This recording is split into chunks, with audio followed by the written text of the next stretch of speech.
Okay, we're gonna call this our January 2022 meeting of the Gilmer County Planning Commission order. Our first order of business is invocation pledge, and we'll ask Wilbur Carville to do that for us. Please stand and bow with me. Heavenly Father, Lord, we take time to thank you for the privilege of another day. Lord, thank you for all your many blessings. God, we ask you tonight that you would guide us with the business before us. Please bless everyone gathered here tonight. Continue to bless this committee and also our county, Lord. We ask all things in your name. In Jesus' name we pray. Amen. Amen. Join me in the pledge of the flag. I pledge allegiance to the flag of the United States of America and to the republic for which it stands, one nation, under God, indivisible, with liberty and justice for all.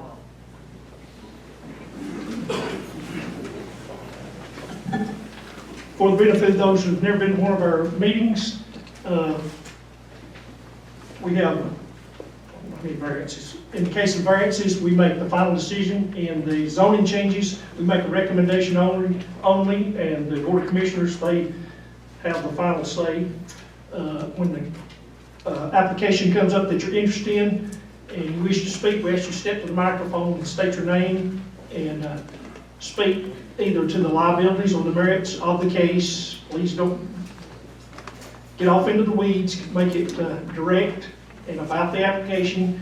Please do not make any personal remarks either about the board or the applicant or anybody else. And we know that you'll behave.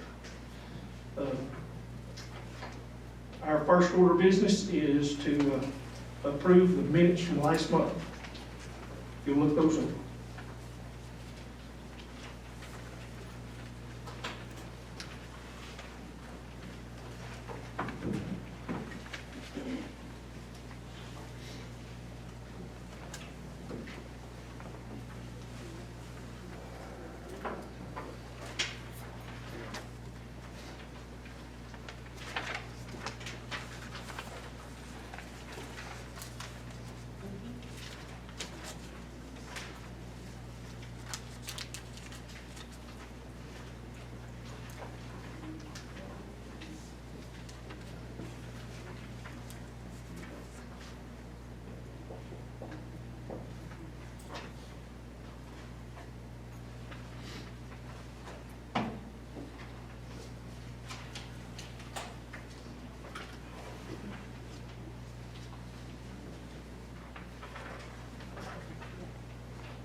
Do you hear a move to approve the minutes from last month? I make a motion to approve as read on the minutes.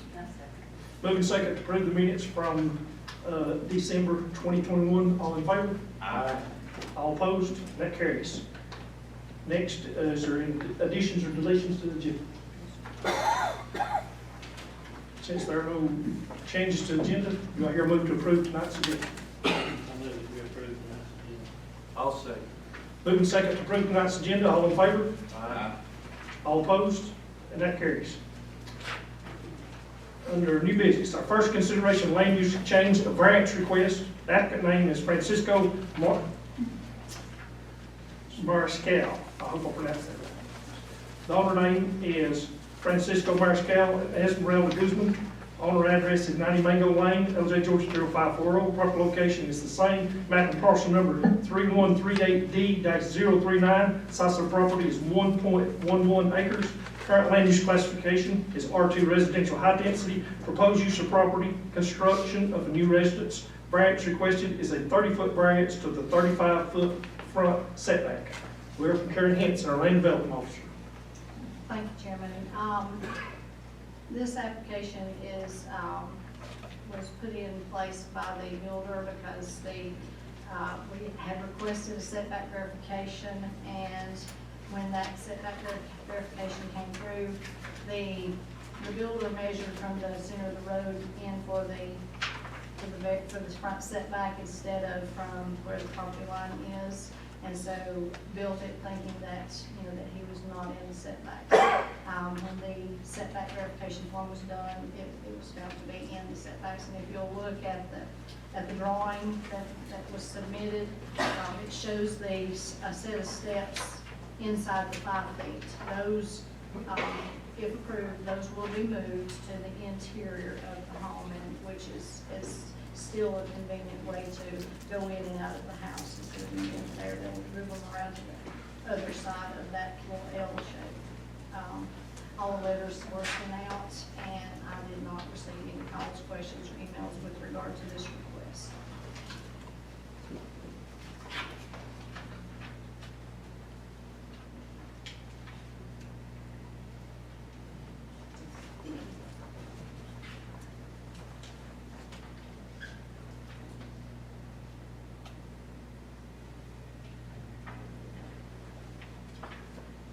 Is applicant present?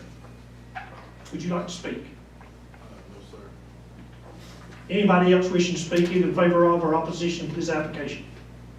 Well, I'll speak, I'm the owner of the house. Yes.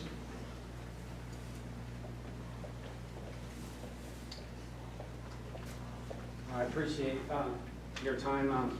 Just wanted to say this. Please state your name for the record. Oh, sorry, I'm Francisco Mariscal. Thank you. Just wanted to say I'm new to Gilmer. I'm very happy to be here. This is my primary home. My wife and I live here with our 3 dogs. And speaking with my builder, I think it was a mistake. So just looking for leniency and your consideration. It's our house, and we plan on living here for however long God has us here. That's about it. Thank you. Thank you. Anyone else wishing to speak about this application? If not, we'll close the public hearing and recess back to regular board meeting. Is there any discussion?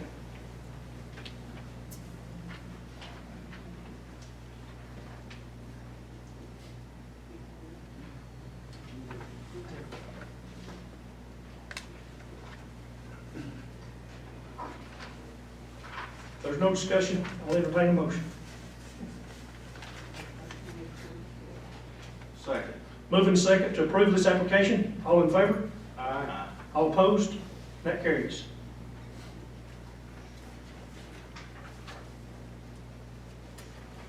You're good to go, sir.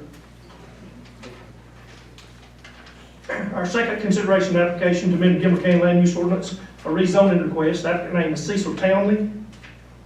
The owner name is Cecil and Dorothy Townley. The owner address is 5430 Big Creek Road, LJ, Georgia 30536. Property location is Big Creek Road, LJ, Georgia 30536. Map and parcel number 3112-002. Size of property 2.368 acres. Current land use classification is A1 agriculture. Proposed land use classification is R1 residential low density. Proposed use of property split parcel from large tract for daughter to build home. We'll hear from the land development officer. Thank you, sir. Mr. Townley had, at the request of his daughter to build on this and split a piece out for their new home, had the surveyor out to split the area that had been requested of the kids. And when the surveyor got finished, it turned out to be 2.368 acres. And I explained to him, since he was zoned ag, he would either have to have them come back and increase that to 3 acres or ask for rezoning. They had it laid out just like they wanted, so they chose to ask for the rezoning, which with this, there would be 1 home allowed on it. Either way, whether they get a 3-acre piece or this rezoning for R1, because the acreage would not be sufficient for a guest home or another home of any sort. So this was also posted and the letters mailed out, and I didn't get any calls, emails, or questions with regard to this application.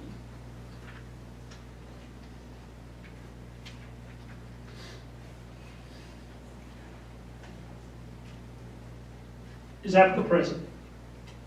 There may not be any other, something come up.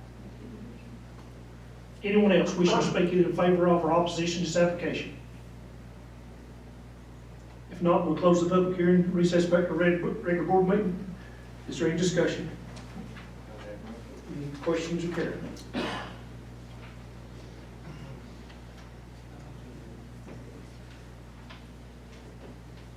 No discussion, I'll entertain a motion. I'll make the motion we approve. Second. Moving second to approve this application, all in favor? Aye. All opposed? And that carries.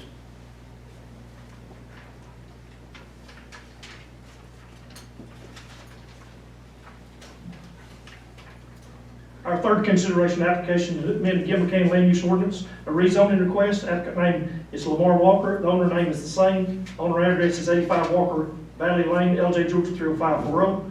Property location is Walker Valley Lane, LJ, Georgia 30540. Map and parcel number 3066-009M. Size of property 4.28 acres. Current land use classification is R1 residential low density. Proposed land use classification is A1 agriculture. Proposed use of property agricultural purposes, a hobby farm. We'll hear from the land development officer. And this is mine, I'm gonna recuse myself. I'll sit right down there in case anybody's got any questions. Request is due to the fact that the acreage in the A1 will be changing in June to a minimum of 5, so Lamar wanted to make sure that this piece was already in the A1 zone before that happens, because it is presently used for non-conforming agricultural uses that have been in place since before zoning took place. So he felt like that would be the best route to take to make sure that it could always be used for the barn and the animals that they already have. So the application was put in, the sign was posted, the letters were mailed, and I did not receive any questions, emails, or complaints with regard to this application. Would you like to speak? I'm good. Anyone else wishing to speak either in favor of or opposition to this application? If not, we'll close the public hearing, recess it back to a regular board meeting. Is there any discussion?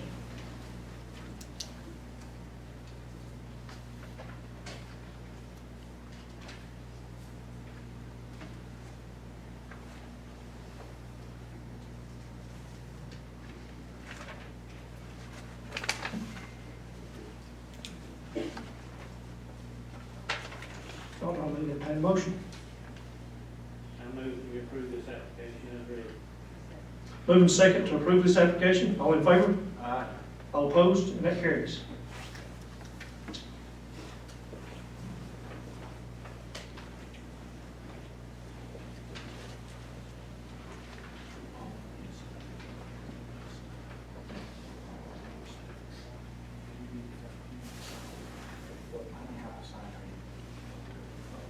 This is it. Yep.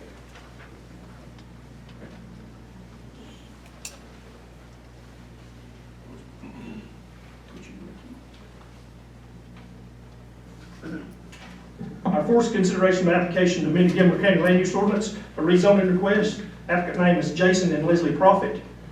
Owner name is the same. Owner address is 445 First Street, LJ, Georgia 30540. Property location is 304 Southside Church Street, LJ, Georgia 30540. Map and parcel number 3066A-002E. Size of property 2.30 acres. Current land use classification is C1 commercial. Proposed land use classification is R1 residential low density. Proposed use of property, convert old church to a residence. We'll hear from our land development officer. Yeah, so this property is the old Seventh-day Adventist church that is located up behind the hospital. When you turn on the south side, you go all the way to the end of the road, and that's where the building is located. The Profits have bought this with the intent to convert that to a residential structure and to maintain their full-time home there. There's, as you can see with the zoning map, a lot of city parcels that are residential use, and then there are some high-density parcels in the county, non-conforming because they're not what we would consider R5 now, but they're non-conforming residential purposes or lots. This was also advertised with no questions or emails or concerns. The ones marked EJ, is that LJ? Yeah, the pink ones. How did we get this island in the center of surrounding? I do not know how that happened, that they did not put those in the city. I think they've not ever been annexed is how that happens. And when there's no annexation, it automatically becomes a county parcel ID number, so.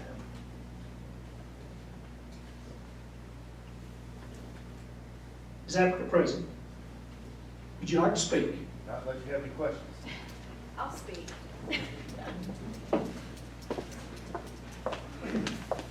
My heart is pounding so hard.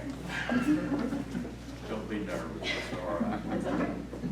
Yeah, my name is Leslie Prophet. My husband and I, Jason, we purchased the property a couple months ago, and we are new to LJ, and we are very thrilled to be here. The Lord brought us here over the summer, and we have just been praying that the Lord would open up a residence for us, somewhere to be, and every place we found was just not anything we felt like it was meant to be. And this building came available, and the minute I stepped out of my car, I just cried because I knew that this was for us. And I'm so excited because I know the Lord has great things in store for it, and there's so much history behind it, and I feel like we could be a great advantage to LJ, and I think that could be a great blessing. So we're just excited to be here, and we are grateful for the opportunity. And I know this is a very unusual circumstance, but it's just a great piece of history for LJ. And anyway, we're excited, and we just are trusting in the Lord for all this. So thank you. Thank you. Anyone else? If not, we'll close the public hearing. Recess back to regular board meeting. Is there any discussion? Questions?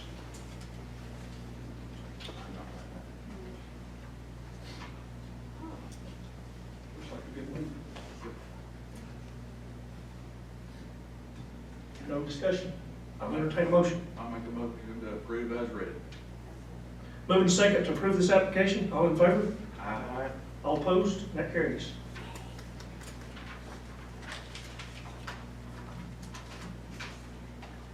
Our fifth consideration of an application to amend the Gilmer County Land Use Ordinance rezoning request. Applicant name is Jonathan Graves. The owner name is the same. Owner address is 128 Adventure Trail, LJ, Georgia 30536.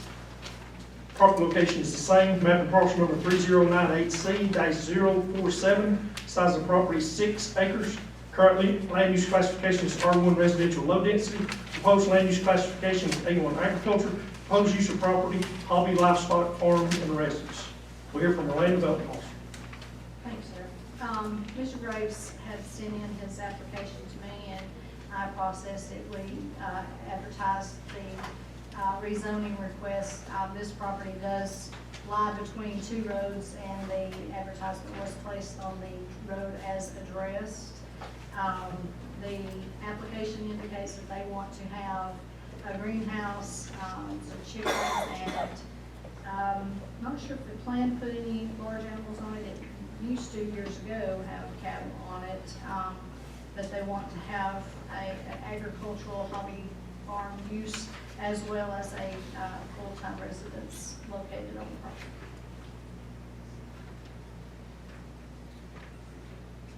And now this one I have started getting some questions and emails with regard to the application. I have forwarded those to your emails so that you have opportunity to read those before the meeting, and advise Mr. Graves that he should be here so that he will be able to address any concerns. Did you explain to him in the R1 designation that you can Well, you can't have animals, but it's you limited? can, you're just very limited. And the ordinance was changed in June to even further restricted than I was aware of. So there's no large animals in an R1 anymore. I didn't know.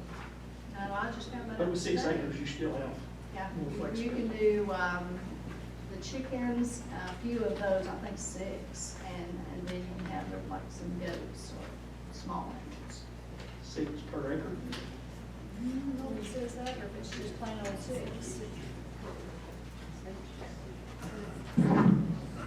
It used to be based on per acre, but I think they removed all that language, and it is.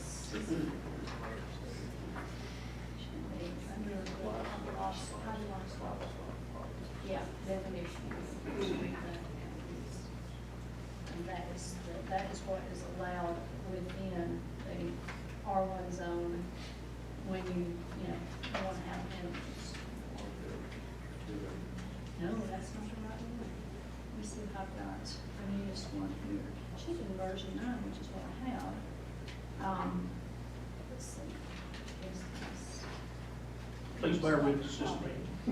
They struck through it. And it's got a maximum of 6 hens caged and enclosed, 4 miniature or boar goats, 4 sheep, or any combination of 4 of the foregoing. And that's it. Is applicant present? Yes. Would you like to speak?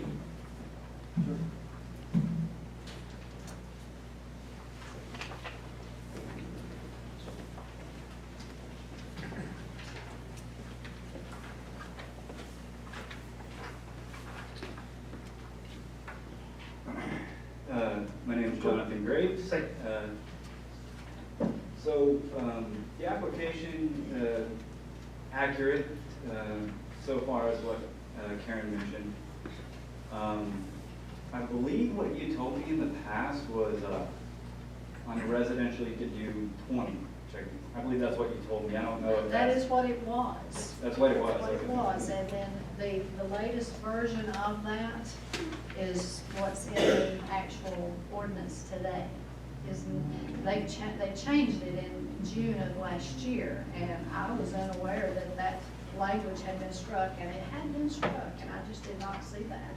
And so that language now reads just the 6 hens and the 4 goats, or you can do combinations of the small animals. Let's see, where's that? Because I called to check on it today, I couldn't figure out where the language was at that I was looking for. Because of the way I remember it being, they changed it, struck everything.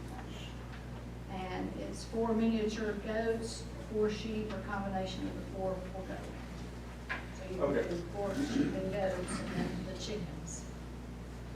Okay, so as far as the limitations with the rezoning request approved, what other limitations would be in place as far as my particular property goes, like 6 acres and the circumstances that? If it remains in an R1 zone. No, for agriculture. Agricultural, we don't have the limitations. We refer to the Department of Agriculture. Georgia Department of Agriculture is who the county attorney tells me that we are referring everyone to who is under an A1 zone. Now, the difference in what you have and what some people do is intensive livestock. You have to have a minimum of 20 acres to have an intensive operation on a property, which would be a poultry house or a big dairy farm or something like that. But with an A1 zone, as long as they can be well taken care of, we don't have limitations on the number. The state of Georgia does, or they should have. I would presume they do, but I could not say for sure because I've not spoken to them. The state of Georgia has what they call best management practices, and it's practical numbers for acreage. Okay, so as far as the regulations regarding anything like that agricultural, that would be referred to by the Department of Agriculture? Yes. Okay. Yeah, so I mean, my plans isn't extensive, like you say, intensive, nothing along those lines. The idea is just to develop a homestead there, build a house, have poultry, have some goats there that can maintain some of the grass there, some of the growth. I've taken measures to install fencing there and try to, things like that. So it's still in the process, obviously, but trying to think if there's anything else that I wanted to. Well, you'll be able to come back at the end and address any concerns if you've got a way to take notes. Okay, all right. Thank you. Thank you. Anyone else wishing to speak in favor of or opposition?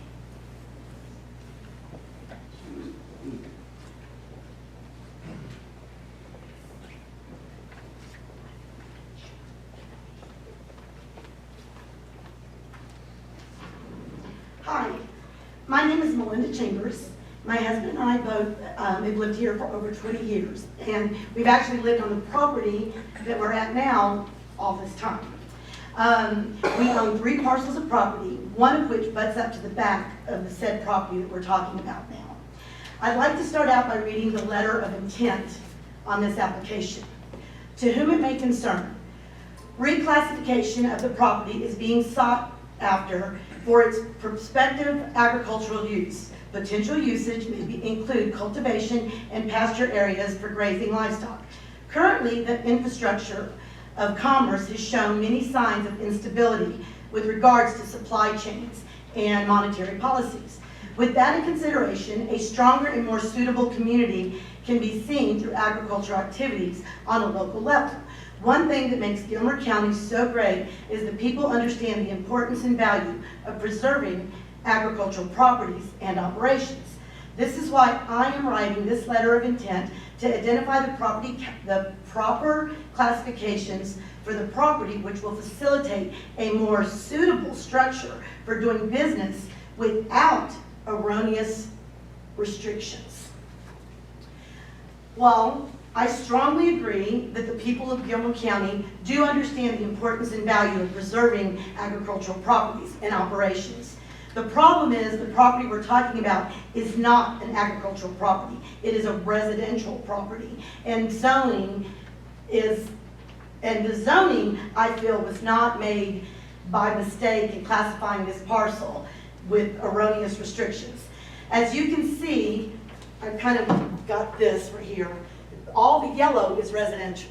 And there is a little red, which I've lived it for 20 years. The red is commercial, it's mobile homes. It's a mobile home park, basically. And there is green, but none of the green is butting up to the said property, okay? So it is a residential area. All right, let me go back to here. I'm so sorry. So, let me see where I'm at. It said the property there, however, new commercial lots are there, and I've been here for the last 20 years, and I've lived in this neighborhood.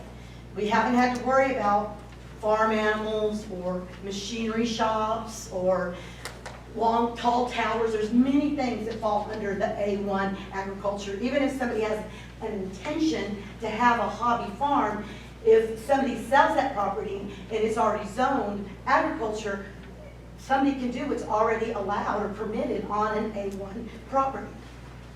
Here are a few inserts from an article I found on home.com.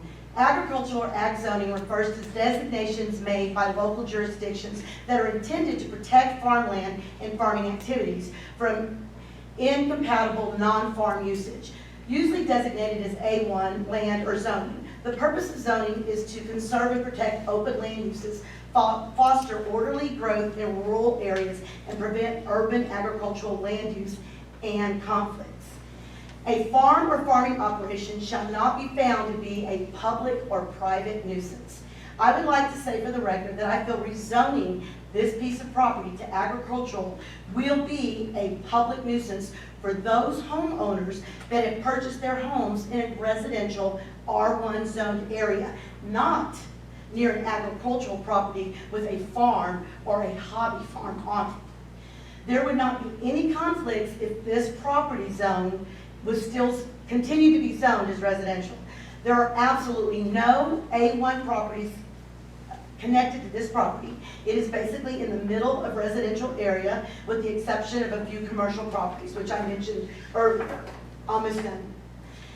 This article also went on to state that if you are planning to buy an A1 land and build a house there, you should be comfortable potentially sharing the space with animals or farmland within sight or smelling distance of livestock. If you buy land next to a farm where there may be pigs, horses, or cattle, they have just as much right to be there as you do because of the A1 zoning. So don't buy and build and then complain about the zoning. Find out ahead of time how that beautifully wooded lot is zoned and plan accordingly. I'm going to end by saying that I feel that my husband and I did our due diligence over 20 years ago when we chose to purchase our property in a residentially zoned area. With all due respect, Can someone else say that they did the same thing when they purchased their property 2 years ago? We hope and pray that the Planning Commission strongly considers the burden that amending an R1 zone to an A1 will have on at least 8 or more residents that live in very close proximity to this property. Thank you very much. Anyone else?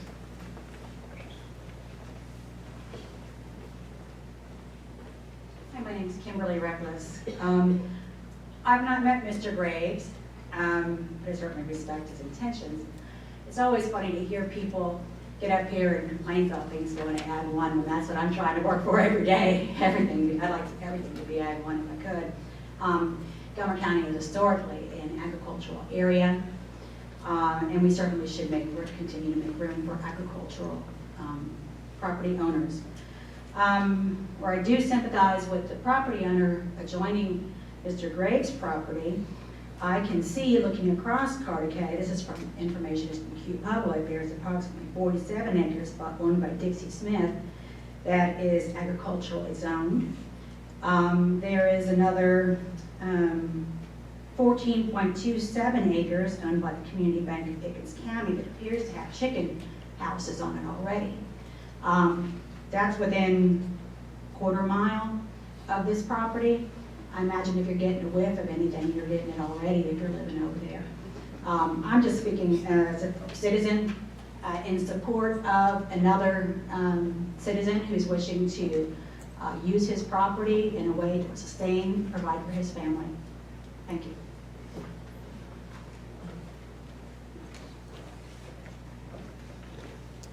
If I do this one? Yes. I don't think this one's turned on. All right. Hello, everyone. My name is Tracy Summerson. I live on River Edge Drive. I've been here for 6 years, and I help take care of all the premises. This is a residential area.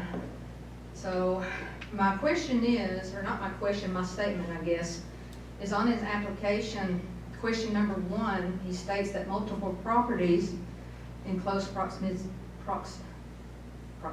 are currently used for agricultural purposes. I don't think that's true. I've not seen any animals. The problem is the way the property sits.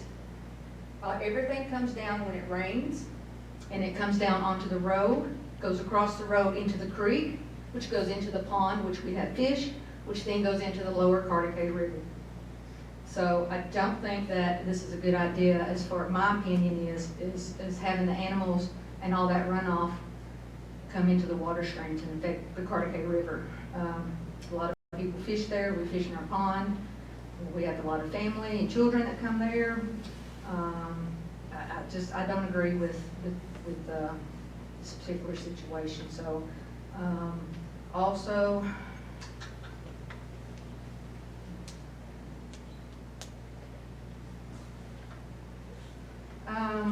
And I'm not for sure, I know he's got a RV up there that he's been living on for over a year, so I don't know if the farm is completely built. I don't know about that, but I think there's a rule against that, if I'm not mistaken.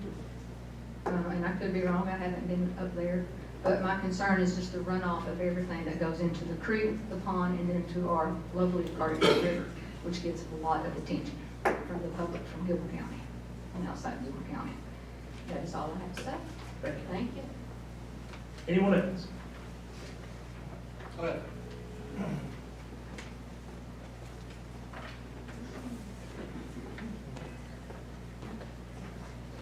Hi, my name is Gordon Schwartz. My wife Sue and I own 132 Adventure Trail, adjoining property to Mr. Graves' 128 Adventure Trail. Well, Sue and I have some concerns regarding the request to rezone the property owned by Mr. Graves from R1 to A1. Before listing our concerns, let me say that this potential opposition to the request to rezone is not directed at Mr. Graves or his family. Mr. Graves and I had a good face-to-face talk last night about his future plans. Although being somewhat vague about things, I did leave the talk with the impression that he was being reasonable about his intentions, about the type of animals and number of animals. Again, I want to go on record, this is not a personal matter. It's a matter of property protection, water protection, and property values. That being said, here are the concerns we have. Number 1, odor and noise from animals. I grew up in areas surrounded by farms. I've experienced firsthand what a sufficient number of animals can do as far as odor and noise. Two, as just spoken about, runoff from the animals' excrement to the neighboring pond and subsequently to the Cartagena River. With the sheer amount of rain that we receive every year, I feel that it would be nearly impossible to effectively control the runoff that would come from too many animals on the property. The property slopes down towards a pond owned by Michael and Melinda and on Rivers Edge Drive, and to the best of my knowledge, that pond does drain into the Cartagena River. Number three, improvement and maintaining the appearance and aesthetics of the area. We as a responsible property owners should be continually maintaining and improving our properties wherever and whenever possible. While farms serve a very important and vital purpose in our society, the area where Mr. Gray's property is located now is surrounded by residential properties.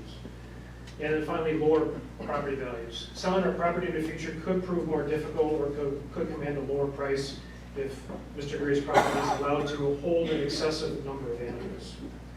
From what I've read and in talking to both Gilmer County and the Georgia Department of Agriculture, there appears to be what I'll call a loophole in the current ordinance. Livestock-intensive farms have clear definitions as far as the minimum number of animals need to activate that designation. They also call it the minimum number of acreage that needed. The term hobby farm seems to be much more ambiguous. As I read and interpreted ordinances, I believe there is no actual limit to the number of animals allowed on a property the size of Mr. Gray's under an A1 zone. In other words, if you can feed them and keep them healthy, you can have as many as you want. We do feel there's a potential solution. Gilmer County Code of Ordinances, Subpart 2, Land Development Ordinance, Chapter 62, Administration, Article 2, Land Use Ordinance, Division 2, Definition of Terms Used in Article, Section 62-51, contains a definition for livestock hobby. As mentioned before, the current definition calls out hens, miniature or boar goats, and sheep. It also appears to be tailored towards R1 zone properties. That definition previously contained language limiting the number of large animals such as horse, cows, swine, or other livestock. Any animals over 300 pounds also needed to have grazing acreage available. My wife and I are asking that if the A1 zoning change is approved, that approval is granted with conditions. Those conditions would limit the number of animals by size and type, both individual and in aggregate. The limits would be reasonable to any person or persons, to Mr. Graves as the property owner, as well as the surrounding property owners. Both Sue and I are okay with Mr. Graves and his family owning and keeping animals, but we feel that as a hobby farm surrounded by residential properties near a river, that the type and number of animals should be limited. Measures should also be taken to protect the nearby pond and again, the Cartagena River.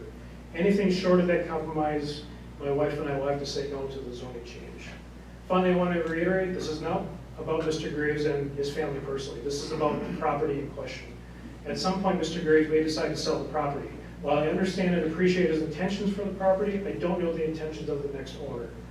Thank you for the committee for listening. Thank you to Karen for helping with the ordinances, and thank you to Jonathan Grace for speaking with me last night and letting me know his plans. Thank you. Anyone else?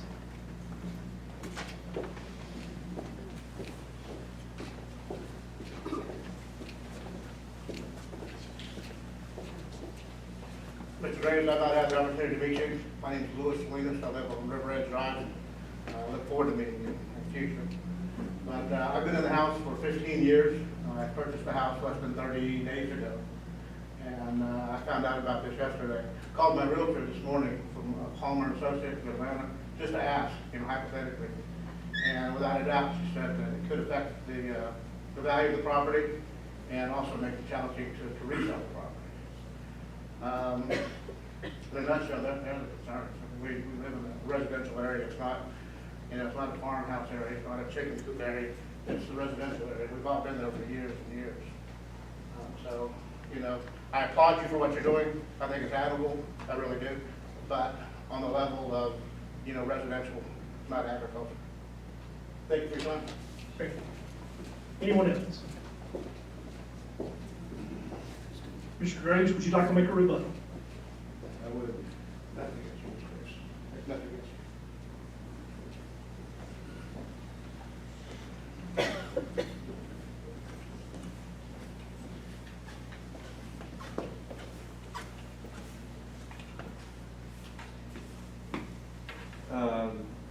Thank you for your feedback. And, you know, I guess, first of all,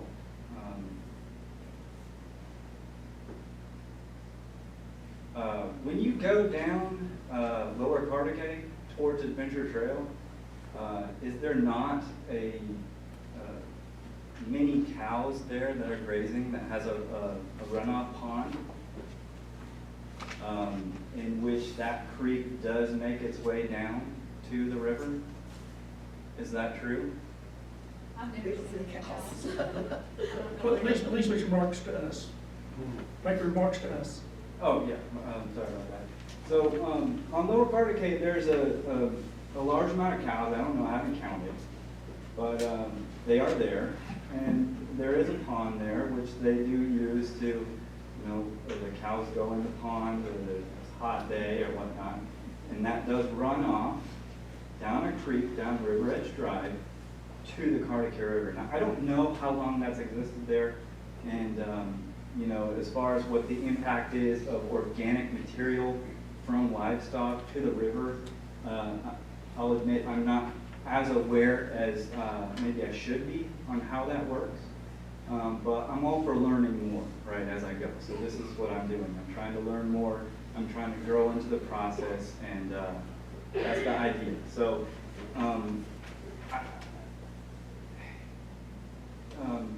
you know, I don't see that there could be any major impact, is what I'm saying, on livestock being on that property, since there was before, too.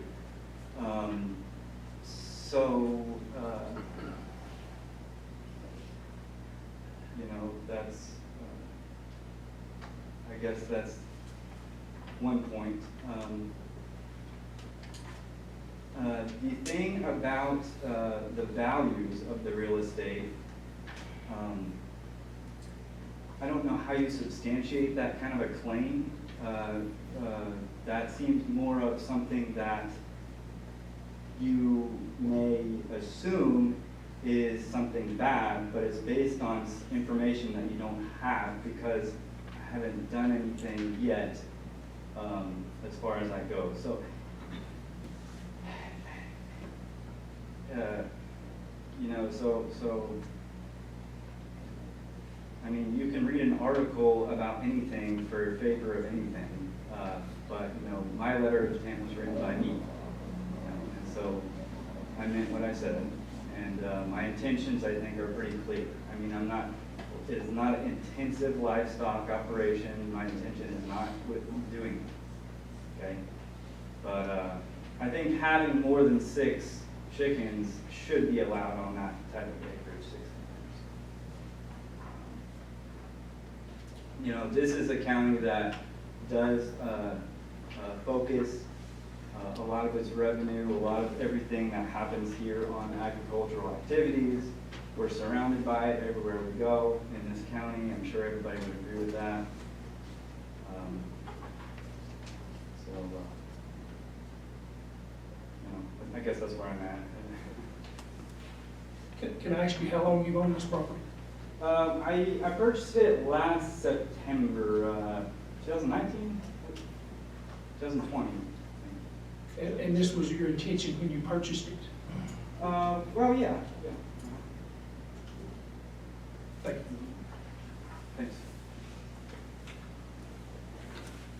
With that, we'll close the public hearing. Recess back to our regular board meeting. Is there any discussion?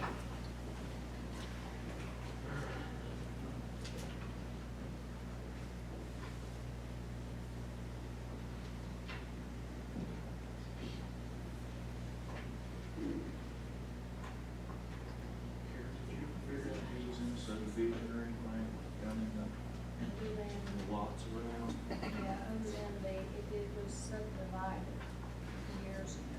It was Small Business Administration is the name of what was on the plat. Right. But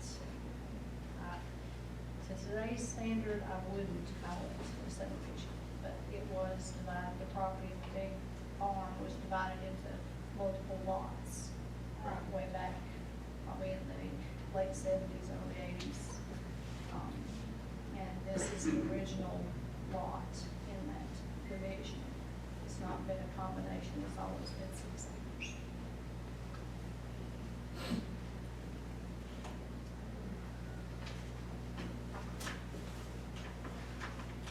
look there where that red is, that's the mobile home park. No, mobile home park is on the other side of the city. Go to the, I'm go looking to at, the page right before. looking at the sky view here, Uh-huh. and then I'm looking at the red over here, matching them up. It Yeah. looks like there's mobile homes up there. It's supposed to be the, Last two pages. well, I'm not sure, I think that is probably Chicken a, houses across the road. I think that's something that's. See, this one is in R1. Right. See, that's part of my problem, it's a hodgepodge of, And I think that's not Things that- correct on C1 in that mobile home park. I don't think so, because now 122 used to be C1, the address 122. And then we went through Yes. rezoning to change it to residential. And then the piece where the large structure is, that used to be a training facility, it's C1. I don't think those two lots over there on that trailer park are supposed to be zone C1. I think that's a mistake. Okay.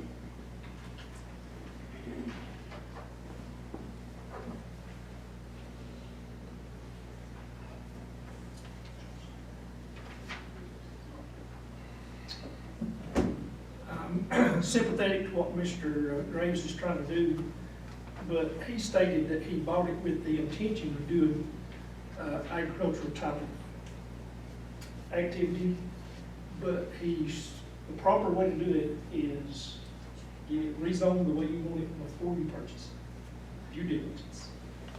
And even though you can, it doesn't have to join agriculture, it has to be in the district. But we're kind of introducing agriculture in the middle of something.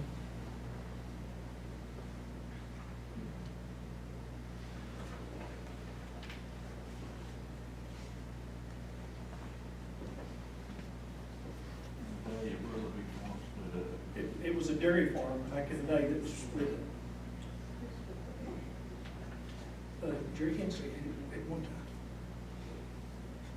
The pond we got is not a water pond, it's a drainage pond in there. I'm not sure, I'm assuming it's the lagoon. This drainage pond, where is it? Not up there on Overclock Street, where we were drainage. The first drainage pond. Right where the gallery I'm is. not sure. There's a pond somewhere close, and it may be one of the colors, but I'm not sure.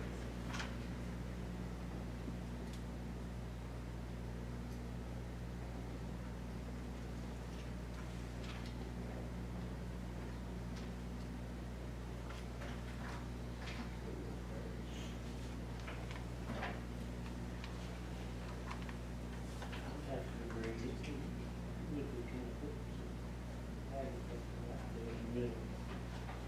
You can already have some small animals, though, in R1. I don't know how many is one. Well, I didn't realize they changed it, we're trying to play catch up with the new zoning changes.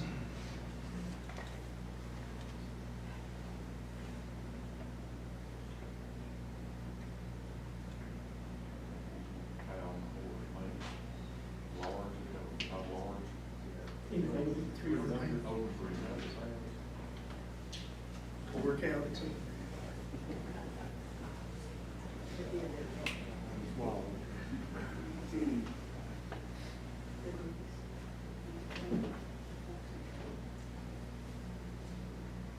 Didn't think that, but it's more livestock. And he doesn't have to state specifically what he's going to do. It's kind of a broad, because that can change. And when numbers change, that can change. Those houses. That's the plus.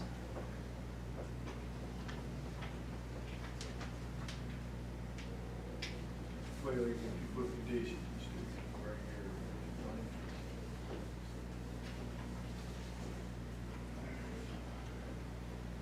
We're still creating an island. That's what I say, we create an island, and if you zone it ag with conditions, still have an island. You still have an island, plus you're making it more complicated. Most of the time, I'm a fan of either vote it straight up, A, or not. I agree. There are exceptions.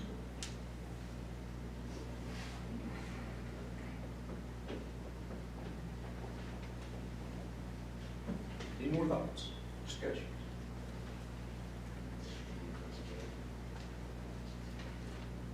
We're usually going dumpster diving and stuff. That's my opinion. You're talking to people.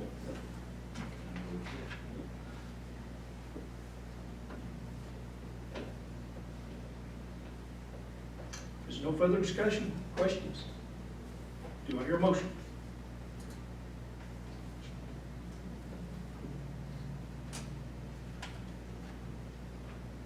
I'll make a motion we deny it. I'll second. Moving second to deny this application. All in favor of denial, say aye. Aye. All opposed? One opposed. The motion carries. This application is denied.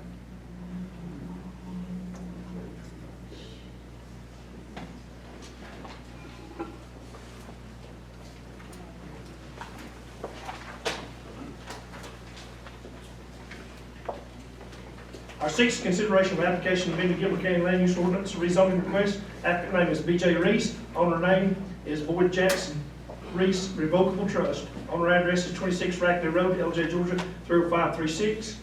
Property location is Parker Road, LJ, Georgia 30536. Map and parcel number 3113-061A. Size of property is 10.8 acres. Current land use classification is A1 agriculture. Proposed land use classification R1 residential low density. Proposed use of property, build 2 single-family homes per year. We're here from a land development officer. Thank you, sir. Mr. Reese has approached my office with wanting to build on this particular tract, but it's zoned ag, which would require right now 3 acres. And if you split it, you can do 2 max, because then you would have 5 acres going into effect in June. So the idea is to get a residential zoning, and then he has an easement. If you'll look at the zoning map, the overhead, you'll see property 3113061G. It's address 848. They have an in-place easement through this property that also belongs to Ms. Reese. And that easement goes into this property, so that it is not landlocked. The easement is sufficient for driveway purposes into that. And by doing the annual splits per calendar year, he can technically do 2 builds per year, because you would split it in half, get a building permit for each side of that line. Then in the following year, you would cut the 1.5 tracts out of each split, and then do 2 more until you are finished with that, provided that you have adequate access to each lot. And that is, to my knowledge, that is the intent, is to provide adequate access to each lot within that 10.8 acres. This one was also advertised and posted, and I did not receive any calls or emails with regard to this request. How does the road system work in the splits? Access. Just access, Yeah, there's there's no- not to my knowledge, there's no requirement of a road, as long as you have an access point to each one, and you of course have to do a driveway from that access point. Is the applicant present or representative? Yes, sir. Would you like to speak? Not unless you have questions. Okay, thank you. Anyone else wishing to speak either in favor of or opposition to this application?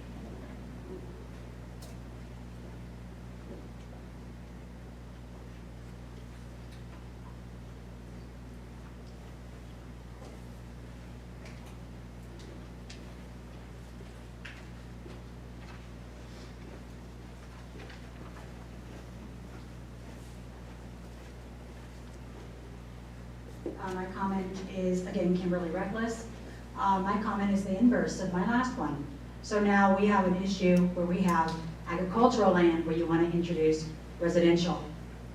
You denied the last one. I would expect the same thing would happen with this one. Thank you.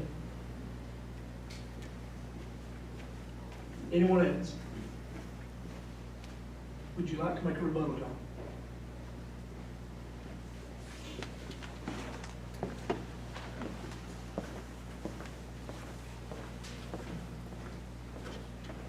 Hello, I'm John Reese. I was born and raised here in Gilmer County. My daddy's been here all of his life, and I have too.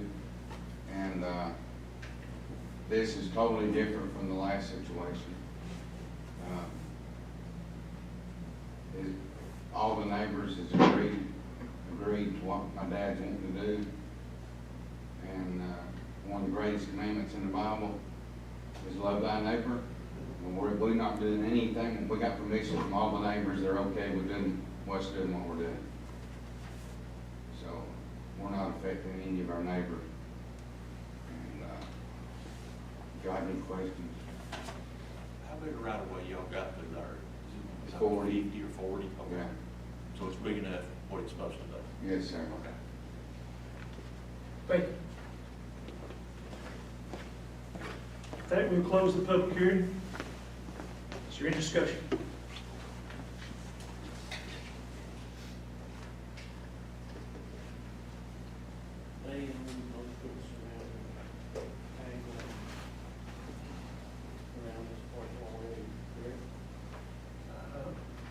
The poultry farm, yes. I guess the poultry farm.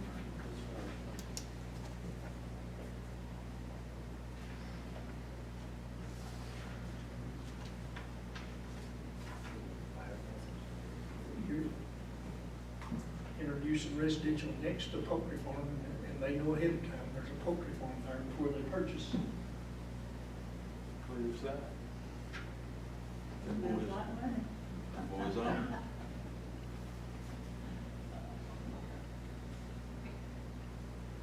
Is there any further discussion?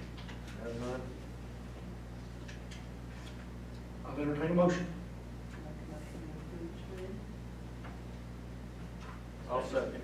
Moving second to approve this application. All in favor? All opposed? And that carries.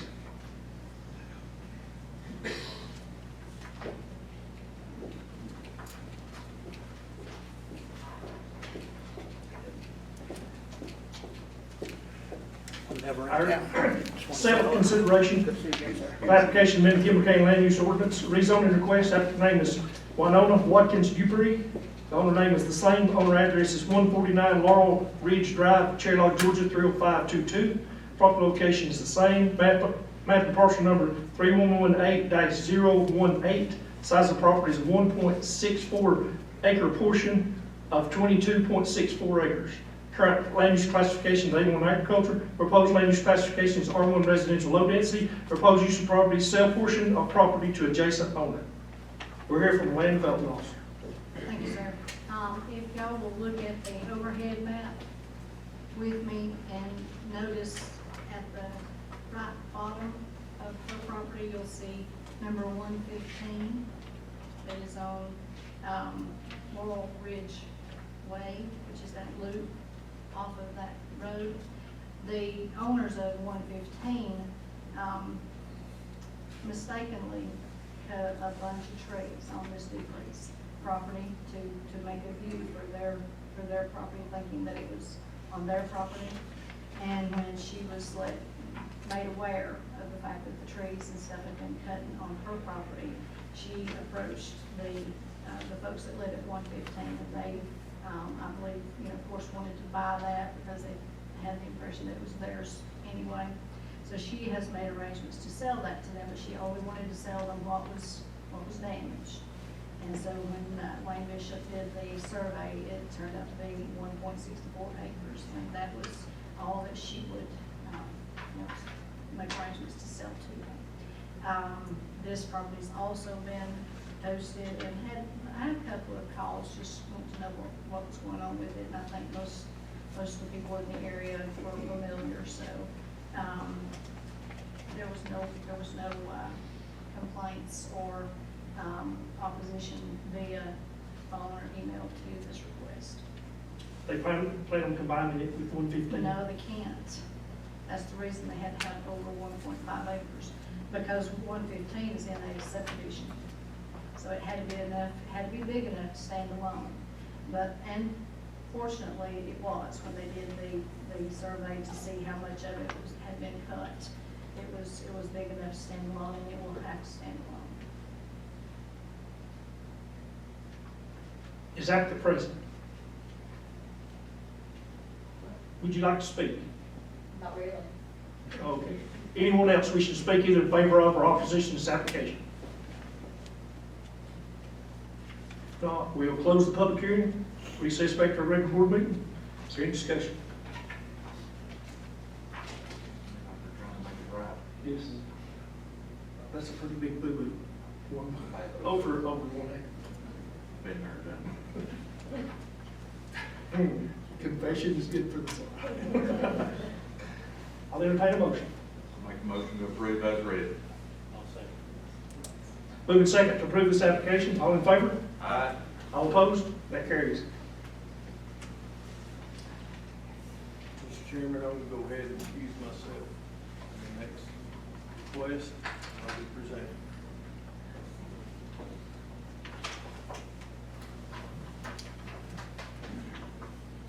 Our eighth consideration application of Gilmer County Land Use Ordinance. Rezoning request, applicant name is Joe Sisson. Owner name is Sisson Corporation. Owner address is P.O. Box 1077, Blue Ridge, Georgia 30513. Proper location is Boardtown Road, Cherry Lodge, Georgia 30522.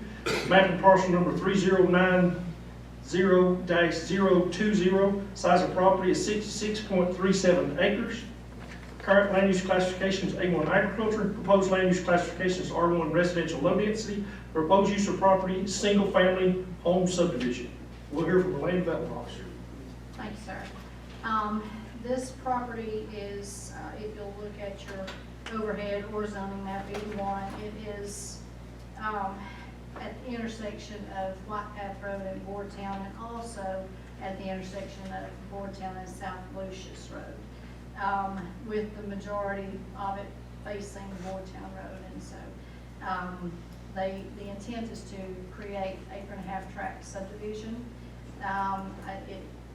Noteworthy that it would be less than 50 tracts because it is 66 acres, and there's just not enough property there to do more than 50 tracts. So the moratorium will not have an effect on this particular application. This property has been posted and the letters have all gone out, and to date I've not gotten any comments, calls, emails, questions with regard to the request.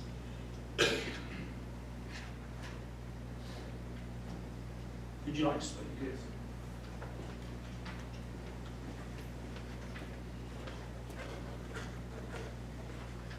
Jim DuPont, with Sisson Corporation. We purchased this property last year. It's currently zoned A1. We are requesting it to be zoned R1, to build vacation homes, second family homes. That we've currently been doing in that area of the county for 40 years, approximately 40 years.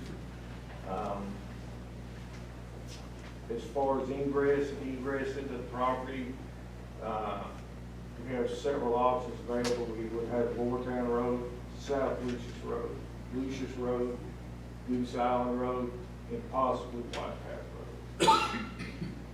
And we would appreciate consideration for this zoning request. How many lots do you anticipate? We haven't even done a preliminary on it yet. And like Karen said, by the time you do your roads and your right-of-ways, easements, water system, you will meet 50 lots. So. About the property behind it, Jim, who owns it? Is that y'all's? Yeah. The big blocks? Okay. Thank you. Anyone else wishing to speak in favor of or opposition to this application?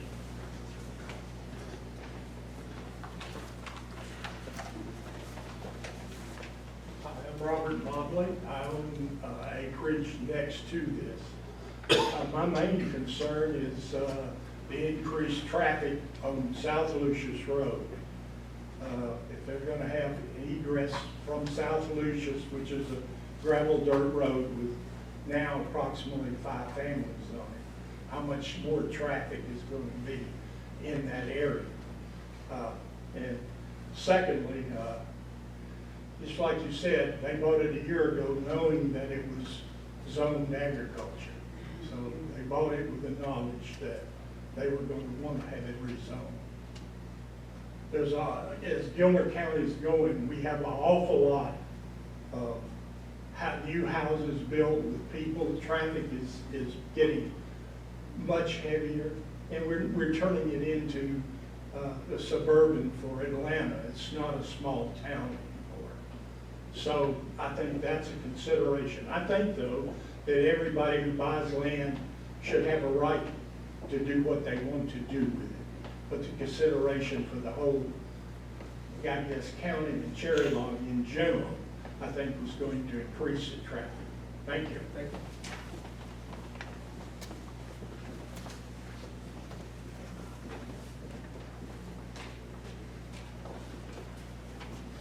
Using my estimations on this parcel, current Ag 1, zoning 3 acres per lot, that's 20 houses maximum. I think that's sustainable. We can do that just fine. I can't speak for the people who live on that road. I mean, 40 cars going up and down the road might be a problem for them. But when we get into, by doing my numbers here, with R1, 1.5 acres, it'd be somewhere around 40. So I don't know if 50 comes in. Again, hasn't even gotten to its preliminary, so I'm going to assume that he's just off on his math. In June, however, that same Ag 1 will get him 13 houses, even more sustainable for us and doable. The Sison Corporation, Joe Sison, bought this property, as the previous person came to the podium and said, knowing the zoning was Ag 1. He's an experienced developer. He understands what agricultural zoning means, and he understands the hurdles he's up against. He also understands the timeline he's up against with zoning changes. And coming out of the moratorium, probably all the hell is going to break loose around here when we start seeing some big subdivisions coming up again. So, it's not a personal thing, right? Other than we're sick of it. We're sick of development, overdevelopment. We want to grow. We see the need to expand and grow, but we don't need more households right now. What we need is to get our equilibrium, make sure that we can sustain what's here, and then perhaps Mr. Sison would like to come and build himself 13 houses in June, and I would sit back there and wouldn't say a word to him. But 1 year, you said before, we all heard it, we were sitting here, Mr.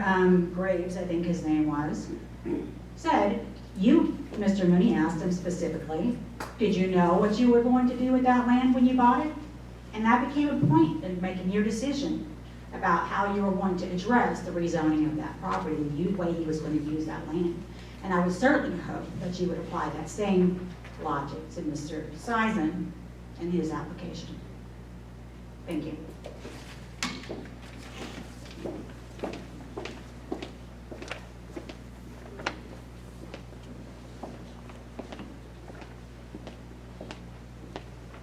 My name is Pete Quitter, and I live at 9201 Boardtown Road, which is directly across Boardtown from this property. And Mr. Chairman, may I ask, since you're asking me to identify myself, may you identify yourself, please? I'm Paul Mooney. Thank you. I had not heard that name today, and thank you for letting me know who you are. Sison Company is well known for developments up and down Boardtown Road and over the top of this particular hill, mountain across the street from me. They own the whole top of it, and on the far side of it, Goose Island, everything from, basically from 515 east to Boardtown Road is owned by Siskel. That's a lot of property, that's a lot of houses, that's a lot of lots, it's a whole lot of everything. That's the business they're in. I don't have an argument about that. That's their business. However, on this particular property, my spring head and spring box are located. Has been there for, I guess, since Christ was a child, maybe. And it's piped into my house, has been. I bought it. In the deed, it shows that I have rights to that property, to that spring head. And I am very concerned about contamination of that spring with all the construction and the sewage problems with the, you know, it's a side of a mountain, folks. You know, it's typical up and downhill Gilmer County area. So the thing that I'm really concerned about is my spring in my property and having the water from that. You know, progress happens. It's going to happen. You know, the system company is going to buy up everything that isn't nailed down anyway, and they're going to build houses until there's no room for houses to be built. This is all agricultural property around there. Mr. Mobley said, you know, he's next door. I know where his property is. That's ag. The property on the end of mine, the Pickering property is ag. The property behind me is ag. Monroe Parks owns on the end of this property out there, and his is all ag. It's all ag property. All A1 stuff. Down the road, there's a couple of subdivisions that have come in that have started, and you know, they're there. Nothing we can do about that now. But I'm very concerned about this particular one, primarily to preserve my spring. And I don't like the idea of the increased traffic either. My God, I don't know where all the new traffic is coming from in Gilmer County, but if you go down to 515 at Crossroads out here and coming north over there by all the fast food places and whatever, you get a big string of cars out there now.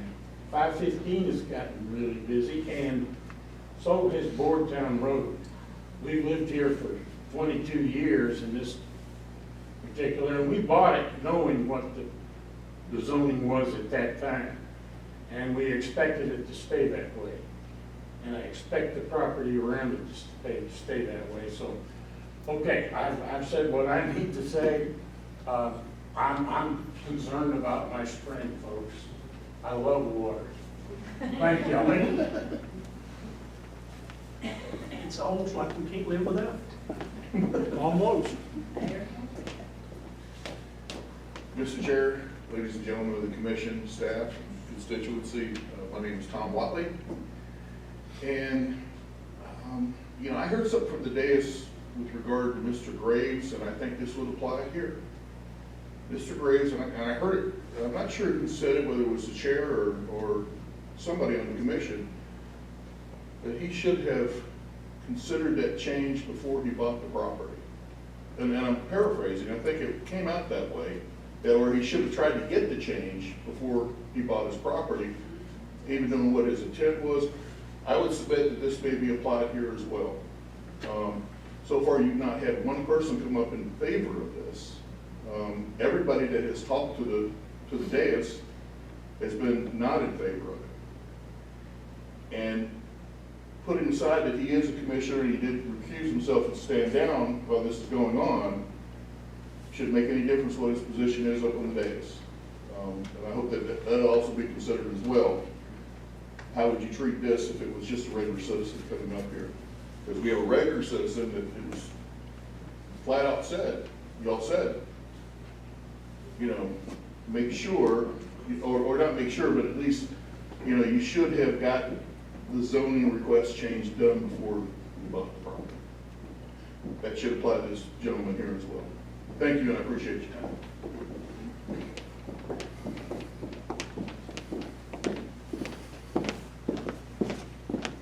How you doing, sir?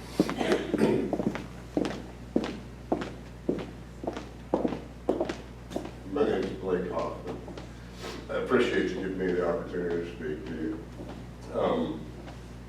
I have a business that I've had for 25 years. One of the reasons I've been successful in my business is because I've controlled the growth of it. And I think that unmitigated growth always ends up with problems and typically a disaster. Disastrous issues occur with unmitigated growth. That applies to vegetation, it applies to human beings, it applies to business, and it absolutely applies to our county. We've seen a lot of growth recently and a lot of new development without any, what I have seen, vision of the infrastructure being improved. Just had a gentleman speak about the traffic issues. We all live here and know that they've gotten much worse. Yet, here we have an application to change the zoning to allow what he said potentially could be up to 50 more homes in a rather small area, 66 acres. I've got 102, and I've got one home on it. You've got a gentleman who is applying without plans. Yet your mission says to provide the residents of Gilmer County with the technical guidance and planning expertise in continuing with the rural traditions of our past with an eye towards our future. That's the mission. You cannot possibly accomplish your mission properly by granting approval for the change in zoning when you haven't even seen the plans. You asked the question about how many homes. They don't know. They don't even have proof of their plans. And I agree with what you've heard from others. You had a gentleman in here earlier, and he was told, flat out, that the proper way to go about it is to request rezoning prior to buying that property, if you know what you want to do with it. That was said. I appreciate your time. Anyone else? Would you like to make a rebuttal? Can I say something? Oh, just a second.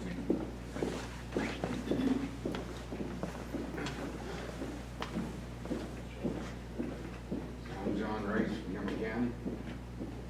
And from my experience in the past, all the land starts out zoned agriculture. But I know y'all made changes in the past. But everybody typically leaves their land, if it's already in ag, they leave it in ag for tax reasons. But I feel like citizens hasn't done anything but made the value of land go up in Fannin County and Gilmer County. I mean, they've helped the county.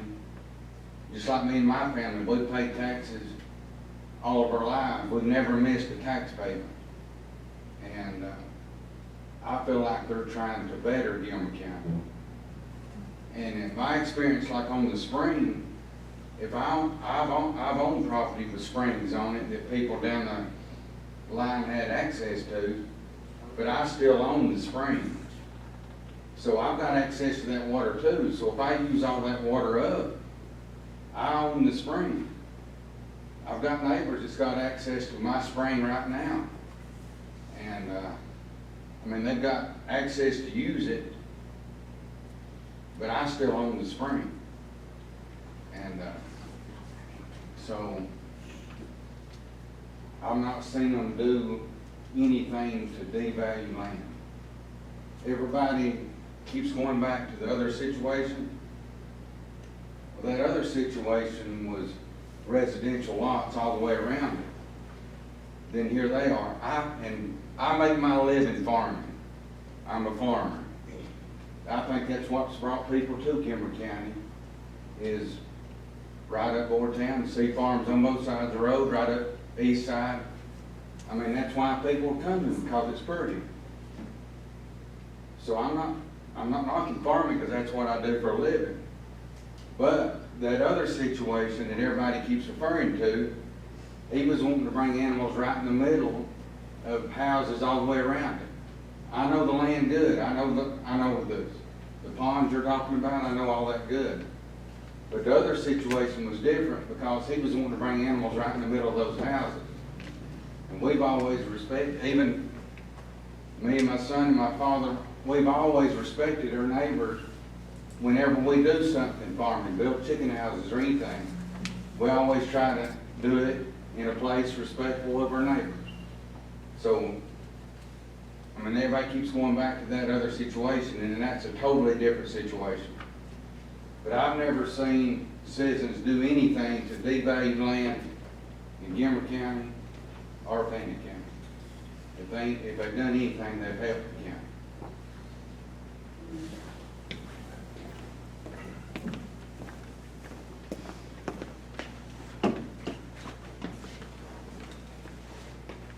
In response,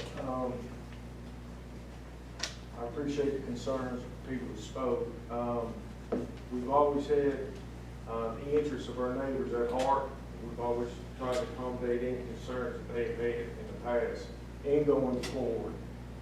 As far as a plan stating exactly how many houses that we put on this piece of property, it would be impossible to determine until we know we were able to get the zoning.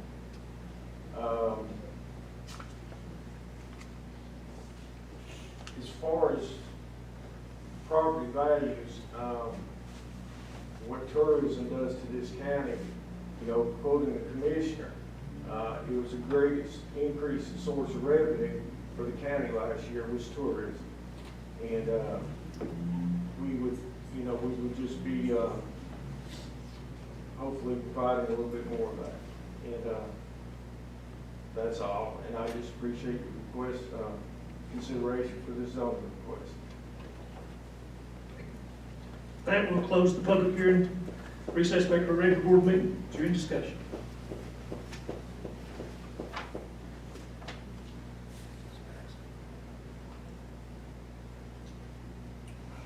Situation a while ago, just like John was saying, just trying to handle things in the middle.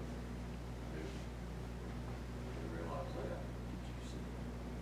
We realize why citizens, leaders in agriculture, where they can get all the tax stuff that they do, and they own probably, I don't know exactly how many acres there are behind it, probably 200-300, I guess. I was guessing, these two big tracks right here.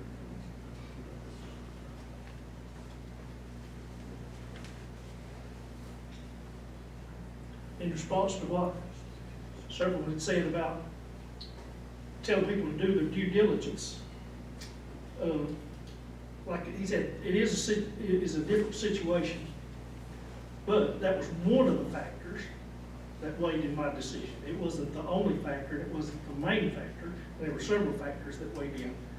And I tried to take in all the factors and weigh those. And I didn't ask him, but I think, like Lamar said, their reasoning for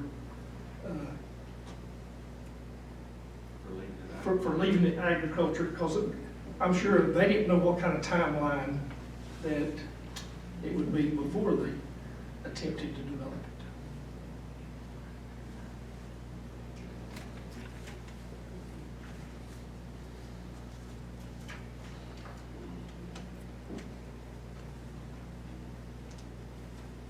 y'all's thoughts?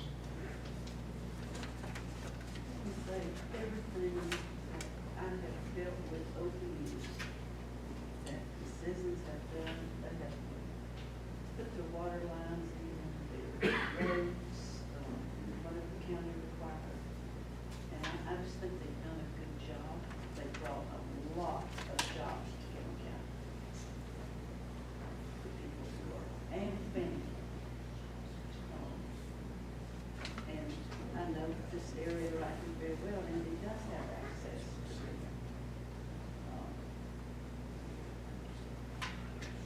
to To me, that's one of the big pluses, that has so many Yeah. directions you can go, that it doesn't funnel traffic in, yeah, in just a lot one of direction. town, our people on one kind of flat branch road. But you know what? That's our road, and that's where we're headed. And I think as long as it's not affecting someone else, I think it's good. The gentleman that said he owned 100 acres, that would be ideal if everybody could afford 100 acres to put their house on.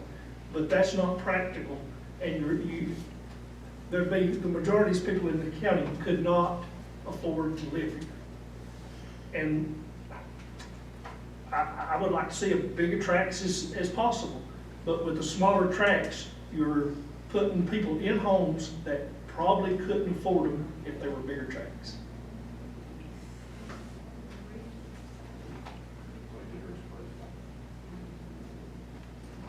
You know, every county around us seems trying to cut. People just multiplying and a lot more people and.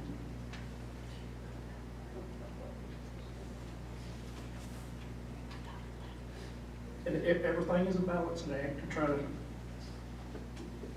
there's a strong demand for homes, but we also need to be mindful of the growth. That's right, and it's like I said, they own all this land, and this is only a small tract of it that they're asking for. It's not,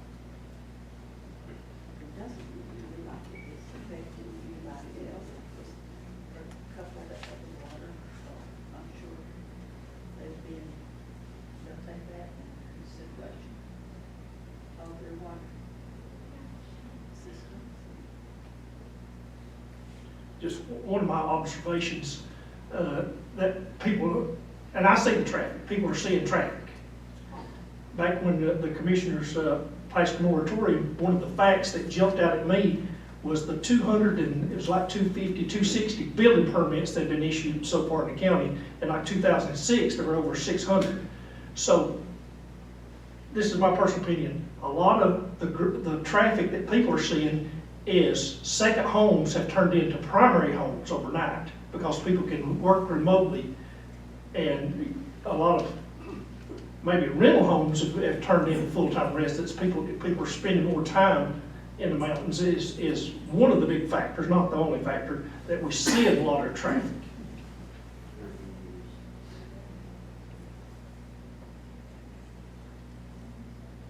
And a lot of the traffic is not stopping here, it's going north, that you see on 515, but even the side roads have more traffic than it did. And that's one of the pluses I see here, that it has multiple avenues. Like I said, it doesn't necessarily funnel traffic onto one specific road.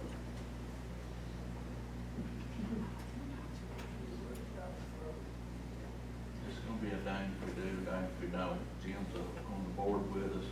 I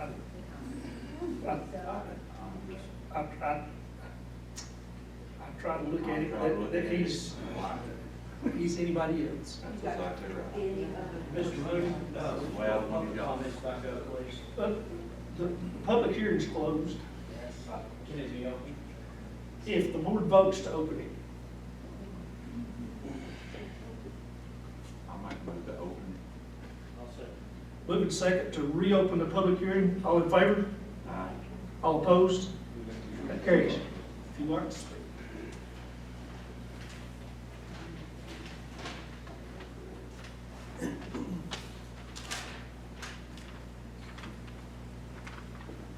Val Frady, Gilmer County. I live on Boardtown Road, not far from this particular piece of property that we're having a discussion about.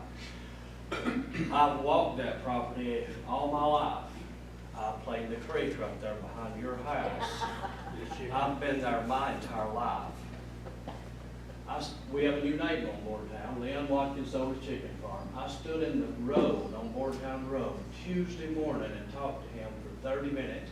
Not one single car came through there. He asked me, where in the world could you do this? Boardtown Road is not impacted by traffic that I know of, and I've been there my whole life. It is where we live. Well, you don't live a mile from me.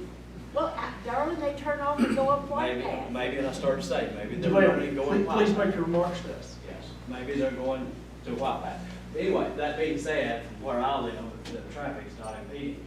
I live next to a citizen development. I was not tickled with that, and I owned the property first, I believe. But that being said, the impact was minimal to me and my property. Citizen Company, in my opinion, has been one of the most environmentally friendly organizations I've ever known. They would not impact the terrain as much as the county forces them to. They would not cut right-of-ways as wide as our county forces them to. Some of the original developments in Cherry Lake is much more pretty if you drive through there than the ones the county forces us to do now. That being said, you said no one's coming up to side with the development. Everybody here is opposed to that. That's really not true. Anyone else wishes? Would you like to make a remote? Would you like? Did you open it back up, we can re-speak? Only one time per application. Oh, but not one time per if he gets to rebuttal twice, we can't speak twice. Would you like to speak? Yes, sir.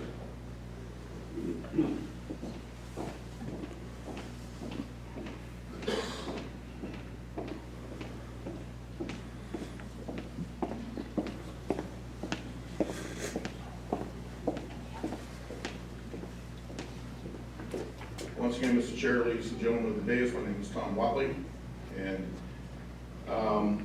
having a second bite of the apple, I appreciate you reopening the public comments. I would strongly, vehemently disagree with you, sir, that was a different situation, because when with Mr. Graves, where he knew what he was getting into, because he did the same application that this gentleman did. He knew what he was getting into. It's zoned agriculture, and he has, like the other gentleman said, he has 0 plans for it. Nothing's been submitted to y'all, if I'm not mistaken. And you mentioned affordable. What would that be? What's the price point? I mean, if, sir, do you have It's slightly less than 100 acre tract. Okay, but what would be the price point of the homes? That's not our decision, is. Exactly, but you mentioned affordable. That came out of your words, Mr. Chairman. Like I said, it's more affordable than 100 acres. I understand, but you were talking about people looking for a place to live. And it would make it affordable for them to live there, but there's nothing affordable right now here in Gilmer County or any place in the United States. I'll agree with you. Yes, sir. So, again, I would strongly submit that y'all deny this application. Based on what y'all did earlier tonight, it is the same thing. He had, with Mr. Graves, you've got agriculture all around him. You just, like you said, you've got a mixed bag of nuts sitting there. You may not have that here, but again, we have seen that time and time again on real estate transactions, like the gentleman that was trying to buy by the four-way stop there out of Atlanta with the townhomes. Well, the sale was contingent upon him getting the zoning changed. And he couldn't do it, right on Yukon Road. So of course he does the workaround, which I disagree with. Now he's just gonna put one home per how many acres. He doesn't have to come before y'all. You know, so because it's already zoned R1, I believe. So my suggestion is that y'all deny this, because he knew what he was getting into. And it's still overwhelmingly against, with the public comment. I thank you for your time.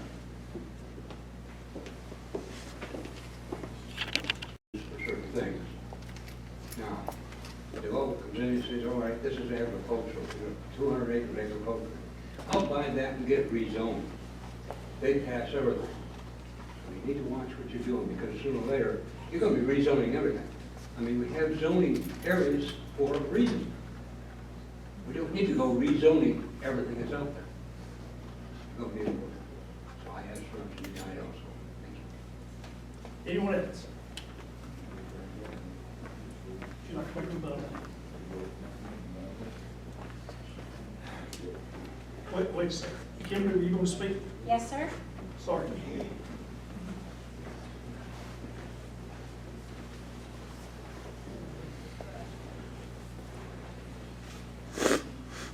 Going by memory here, but I brought this point out before, that what the Board of Commissioners used to create the Joint Comprehensive Plan was a study created by the Northwest Georgia Regional Commission.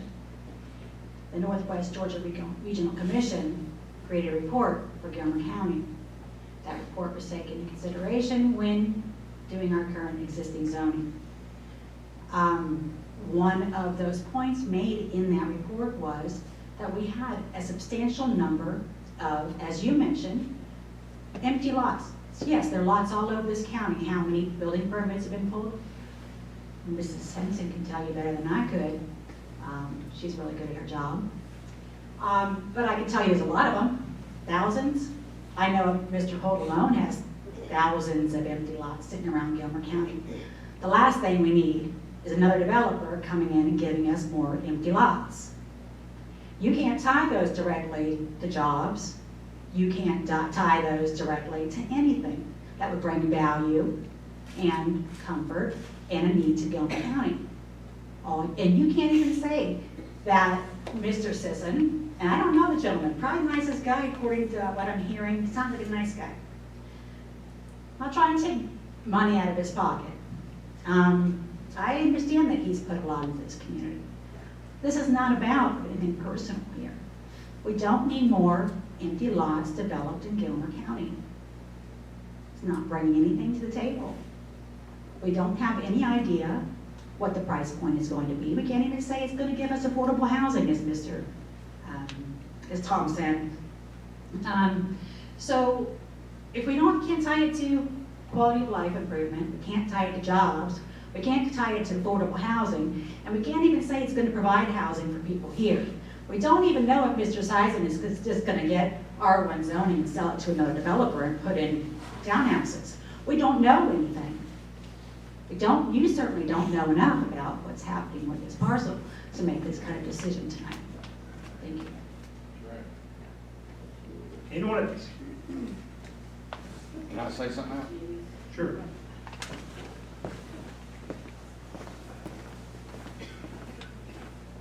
John Reese. From what I've heard tonight is, everybody talking about prices and stuff, but the only way we're gonna get affordable houses is to get more houses on the market. There's not many houses for sale right now. And I'd like for y'all to consider, a lot of people that's got wooded land leaves it in agriculture because of tax reasons. This is a totally different situation than what's happened before. I'd just like for y'all to remember that the other guy was wanting to put animals right in the middle of all residential. It's a totally different situation. And the reason it's in agriculture is because of tax reasons. And they did nothing but help the value of Gilmer County and Fannin County. Anyone else?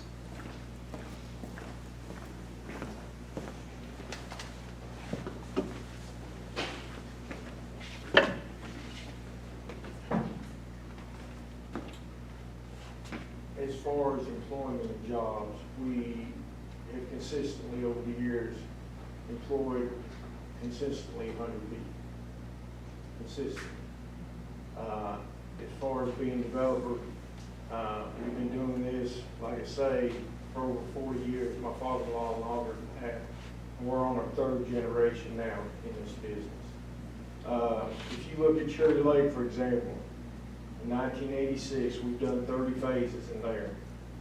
And since 2008, we've done 3 phases, 75 lots. So as far as the property that we're looking to rezone now, the adjoining property, we probably had close to 15, 20 years, we might have built 10 houses there. So we like to think we do fair and responsible development when we do development. I understand concerns about roads.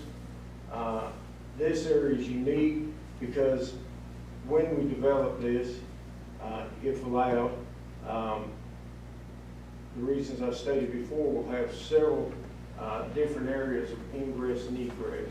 There again being the Boartown Road, South Lucius, Goose Island, so possibly White Path. And as far as concerns about the amount of development that can be done in this county is somewhat unique to counties south of here, where you have such a vast amount of property that's owned by the Forestry Service. So that property is always going to be undeveloped. It's not going to be sold. Topography has a good part to play in what you can develop and what you can't develop, especially on this property. I said 50 lots. Well, that would be a stretch, and it may not be. You don't know till you actually get in there and do your surveying and see what you have to work with. Your soils has a good deal to do with what you can, as far as how many houses you can build. So that being said, I think in that area, we've proven ourselves to be responsible, reliable. When the county has come to us and asked us to participate in anything to help the community, we've always been there. Fire station that sits in Cherry Log now, we donated property for that. The county came to us, said that we need land for a fire department. We donated that land. So I'd like to think that we've always been good stewards of Gilmer County, and will continue to be. Thank you. But let me ask you a question. You are a developer / builder. You're not just strictly a developer that you've been compared to that just develops, sells land and moves on. We live where we work. We live in that community. All of our family lives in that community. We're neighbors to people in that community. We go home every day in that community. That will close the public hearing. Recess back to regular board meeting. Is there any further discussion?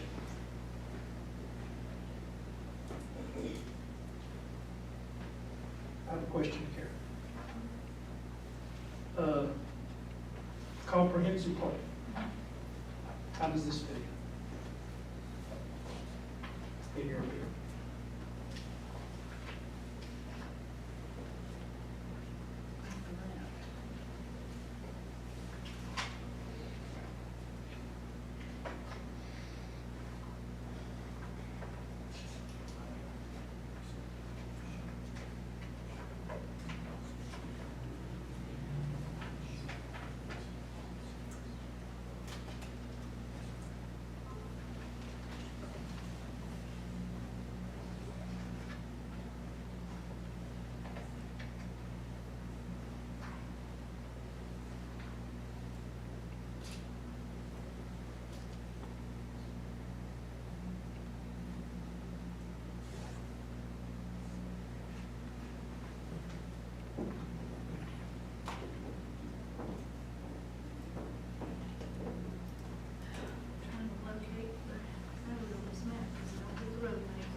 Here's the railroad.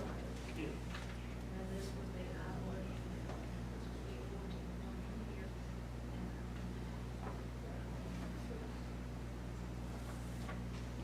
Because all of this beige is agriculture and all of the light yellow is residential.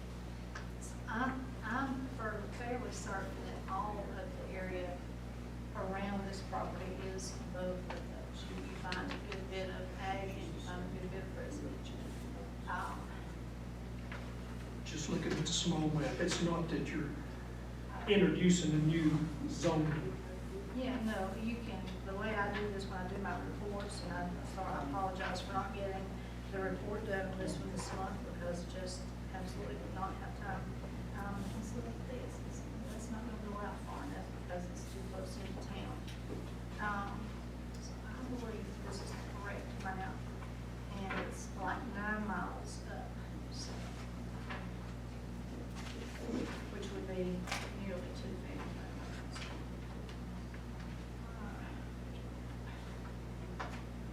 Usually I can locate it by a commercial somewhere close by.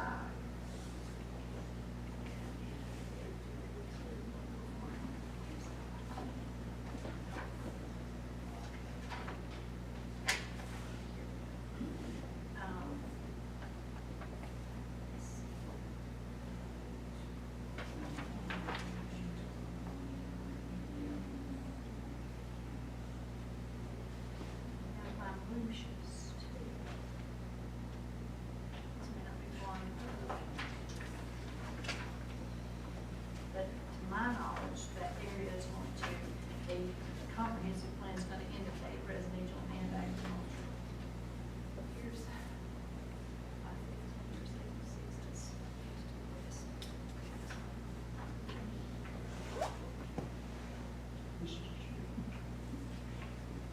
Is it over here?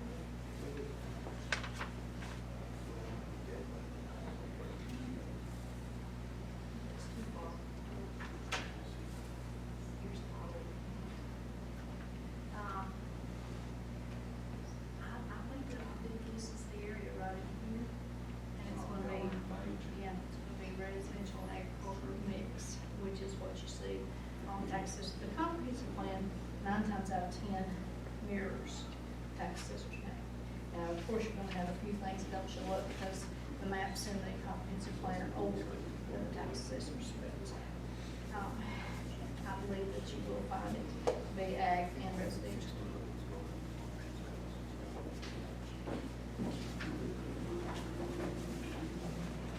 Is there any further discussion? Questions of Karen or anyone?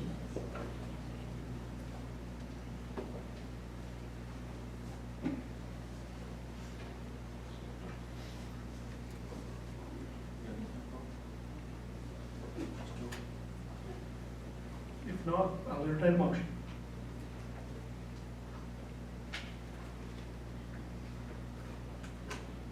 I make a motion to approve this spreadsheet. Second. Moving second to approve this application. All in favor? Aye. All opposed? That carries.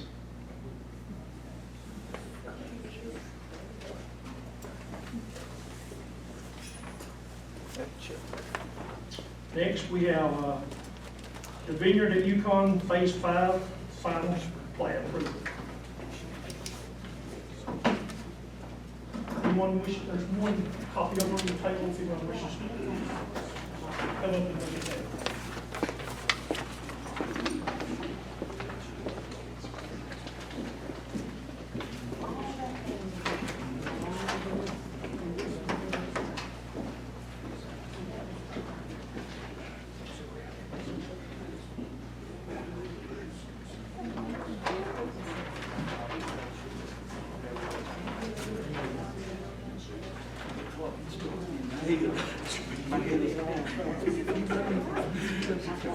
She'll come out that cheer. All right.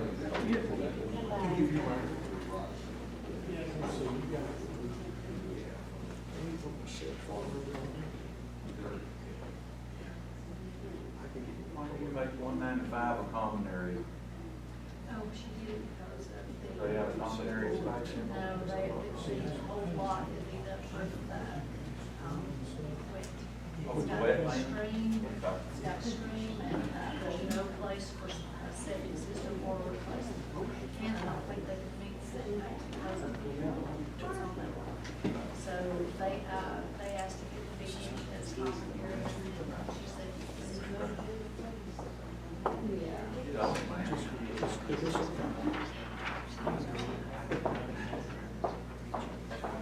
You know what I had to ask? Wow. Yeah, she wanted to make sure that we didn't mind her doing that, and I didn't read that, I just seen the edge, I just wanted to know why. yeah, that was it, there was one lot, I think two, that she was going to limit them to 2 bedrooms because they have good systems. That one lot, she went and tried, she took them all, and it worked.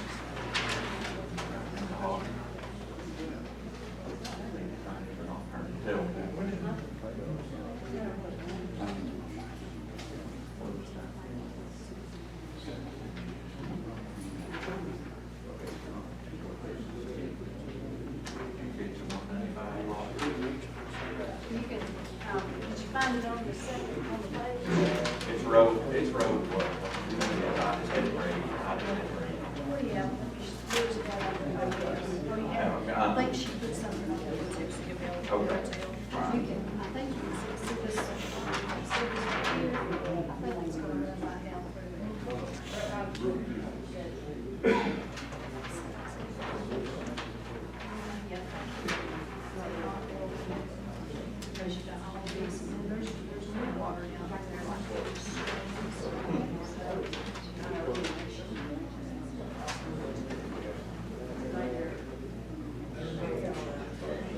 Yep.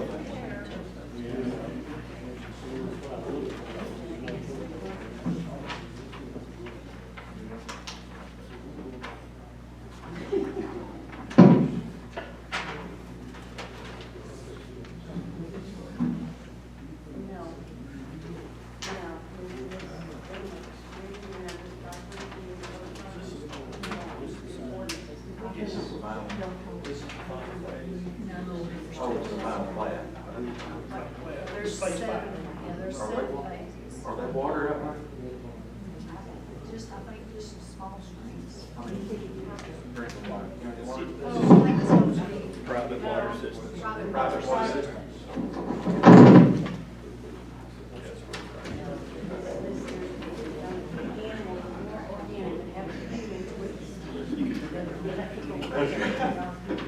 Explain it too.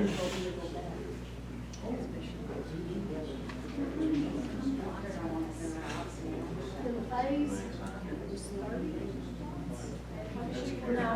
Oh. She had been on the phone when I came in that somebody had been there yet.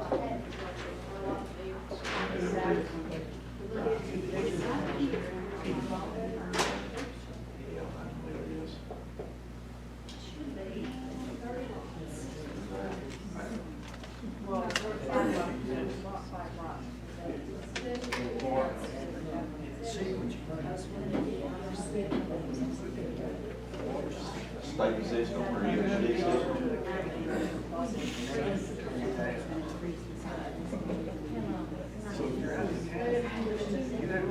So they turned it down and then they have to come and do it. It's crazy. They have to step through the hoops. Even though you know this.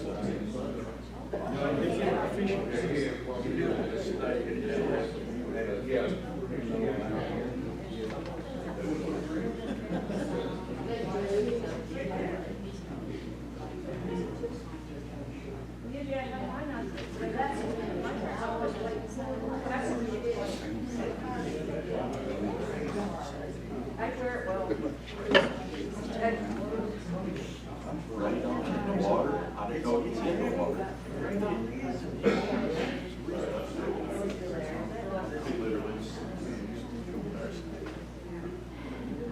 Right.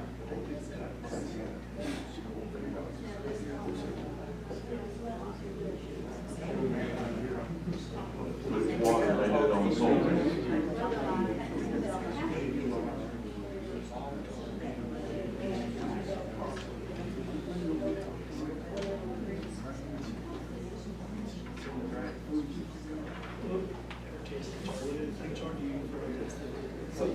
That's what it was supposed to. Yeah.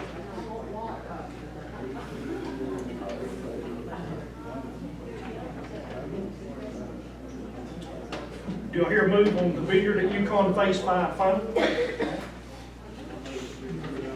With the second-tier code of fire department. Pending.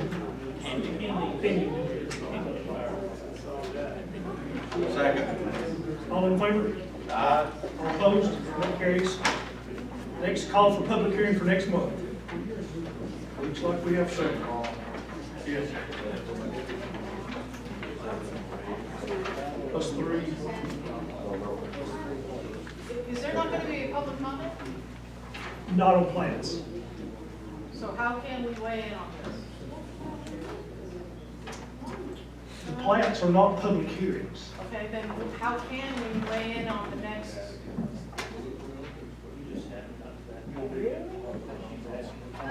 Comments from citizens. Comments from the citizens, or you want comments on the plats? I wanted to comment on why this shouldn't be approved. Okay. That will be when he opens to the public at the end of the meeting. Okay, That's how sorry. the public- What she's saying is before it's approved, the plat approval is not a public hearing like the application is. Okay. It's, I don't know how you get ahead of that. You'll have to ask. Well, is there an opportunity to comment on the vineyard today? That's all I'm asking. With regard to the development itself, or with regard to the development itself, or just? With regard to the county's adherence to the required ordinances.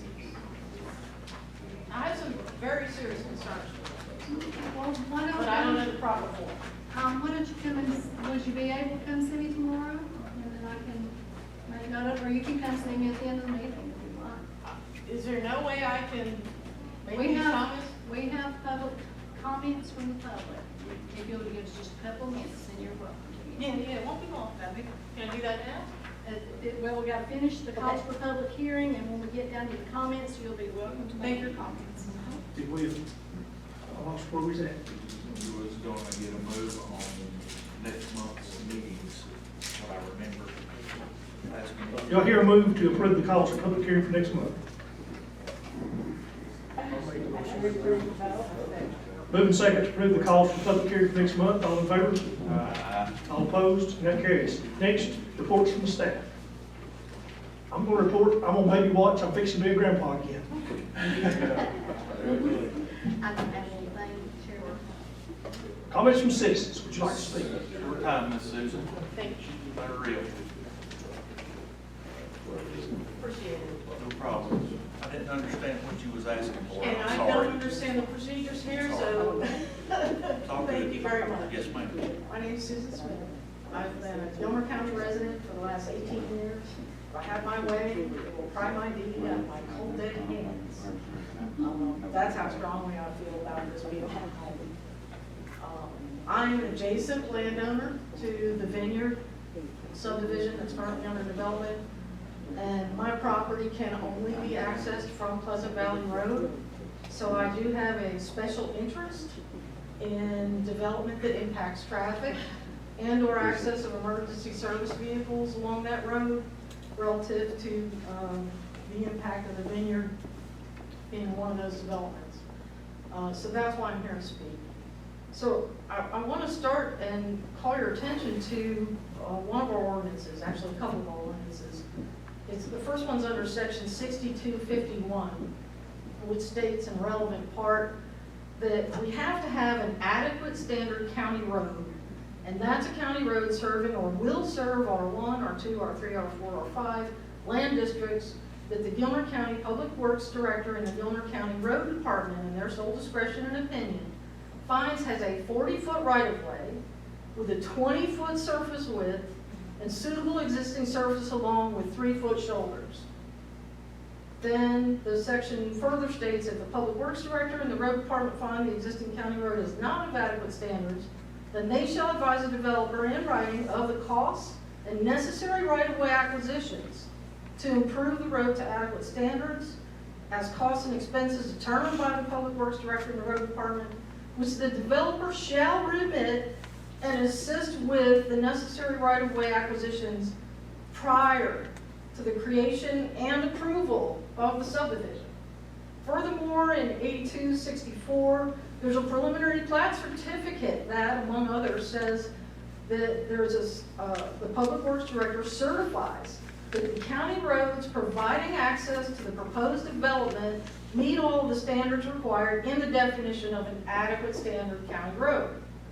And that's the section I just quoted. So that's Jim Smith. He would have signed off on that presumably. I've not seen that document, but I have to assume this is a process that was followed at the beginning of the vineyard. The key thing I think, and I'm sure I'm not telling you guys anything you don't know, I think it's obvious to all of us that Pleasant Valley Road doesn't come anywhere near meeting that definition or that standard. But you know, if you really need evidence, my husband and I actually went and literally measured it a few days ago in several different spots. I just want to show you this first one. This is 20 feet of drivable surface. You don't have the additional 6 feet, 3 feet of shoulders on both sides. It's not even close. And if you had to get a 40-foot right-of-way, you're going to have to demolish the house in this picture. You're going to have to demolish their barn on the other side of this road. And that's just one example of a number of properties all along this road that are going to be irreparably harmed, if not completely demolished. They're going to have sizable portions of their property destroyed by bringing this road into compliance. In this other section we measured, this was 16 feet wide. And you see those deep ditches. I know I'm not telling you guys anything you don't already know. I mean, this is a very narrow road, obviously. You don't have the right of way. It's, you know, a little bit, when you think about the drivable surface, you need 26 feet, including those shoulders. You have 16 here. You got no way to make those shoulders without a major, you know, reconstruction of this road. Now we get close to the vineyard's entrance, 15 feet. This is only a little more than half of what the ordinance says was required prior to the approval of this subdivision. Now, we've talked about all of this traffic all this time. Nearly 400 new homes on this road. Now, I sincerely hope there is some rational explanation for how this subdivision was approved in the first place, and how we seem to be continuing to just approve phase after phase of it, when this problem does not seem to have been addressed to date, and at least I'm ignorant of any plan that's been articulated by the county for how we're going to address it. So we're taking a problem and it's just snowballing, and we just keep approving these phases and approving them and approving them. So I guess my first question is, please educate me. Please tell me there's a rationale. I listened to all of y'all and how carefully you considered these applications of far smaller impact. What was the thinking when this was approved, when this was the road, and we have an ordinance that says so clearly we must do these things? It doesn't appear to me that we have done them. It doesn't appear to me that it's going to be done unless we're talking about eminent domain. I hope and I pray this county is not going to be doing that. But please tell me what it was. I do not understand how this is proceeding under these conditions when I hear all these other applications and the way that we're approaching those problems. What is the solution to this? Pleasant Valley Road is going to feed not only their main entrance, but their west entrance too. It all dumps out to Pleasant Valley, one way or another. So what is the thinking there? Please make me, you know, sigh in relief that there's a plan here. Ms. Smith, I can address some of that. The adequate county standard county road, it admittance into the ordinance was approved last year in June and added to the county ordinance because of development. Okay. The problem is this development started long before that was put in the ordinance. And at the time that it was started, that was not the rule. I understand, but it is now, and we're they- continuing to approve phases. So at what point do we stop? Well, they had a master plan, and they're allowed to finish that, which there's 2 more phases. And then this development will be finished as far as on paper and the roads in. Honestly, it sounds like I'm gonna have to apply to build a helicopter pad on my property, because I don't see how I'm ever gonna be able to use Pleasant Valley Road if all of this comes to fruition. I know there have been some improvements made to Pleasant Valley. I'm not sure how much of the road, some of it. There've been widening of the road and resurfacing of the road. And I'm not sure exactly, Jim Smith would be or Ryan Steinberger could answer that better than I can. I just do know that there have been improvements made and paid for by the developer. So even though this development started prior to those rules changing, he has adhered to some of those rules, even after the fact. Well, we haven't met that definition or really even come close. So I guess, and it might just be that we've found ourselves in sort of a procedural trap, if you will. You know, we're stuck because it started and there's this and then there's that. But I think we need to come to grips with this. You know, this is the elephant in the room. That road is never going to support those volumes. I don't think any rational person could see it any other way. And we're forcing a situation, we've created a situation completely in the opposite direction of what our joint development plan says for the county. It says we don't build things like this when there isn't the infrastructure already there to support it or reasonably able to put it in place. And at least for me, eminent domain is not the answer for these things. The answer is we have got to hold these large developments when the infrastructure is not there. We have to create some new rules. Because even though we may have complied, maybe we've met the letter of the law across the board here, we have still created a problem we now cannot solve. I think we have to go back to the drawing board as a county. And I just want to say I'll be happy to volunteer in any way that I can. If you need anybody to do research, whatever it might be, I can't tell you how many people are so concerned about this because we've created this problem we now can't solve. And I do not think it's sufficient to simply just, well, it's the next phase and it's the next phase, let's just prove and approve. We've got to rethink this before the next major subdivision application comes before this county. And if we have to craft new ordinances that say whatever it is we have to say, and again, I have a law degree, I'll be more than happy to help with drafting of these kinds of things. I have some experience with that. I know it's a tough job. I know people think it's easy, and why didn't you do this fast or that? I know it's difficult, but I hope you guys appreciate the severity of this problem. Well, and I do know that the last round of ordinance changes were directed at that, and there were many changes to the ordinance that were put there to help with these problems. So I'm sure they're not finished, and there's still more that can be done, but I know that they recognize the problems and they're trying to work and improve. Thank you for your time. I don't know, they're thinking, but you can't hardly make an ordinance retroactive.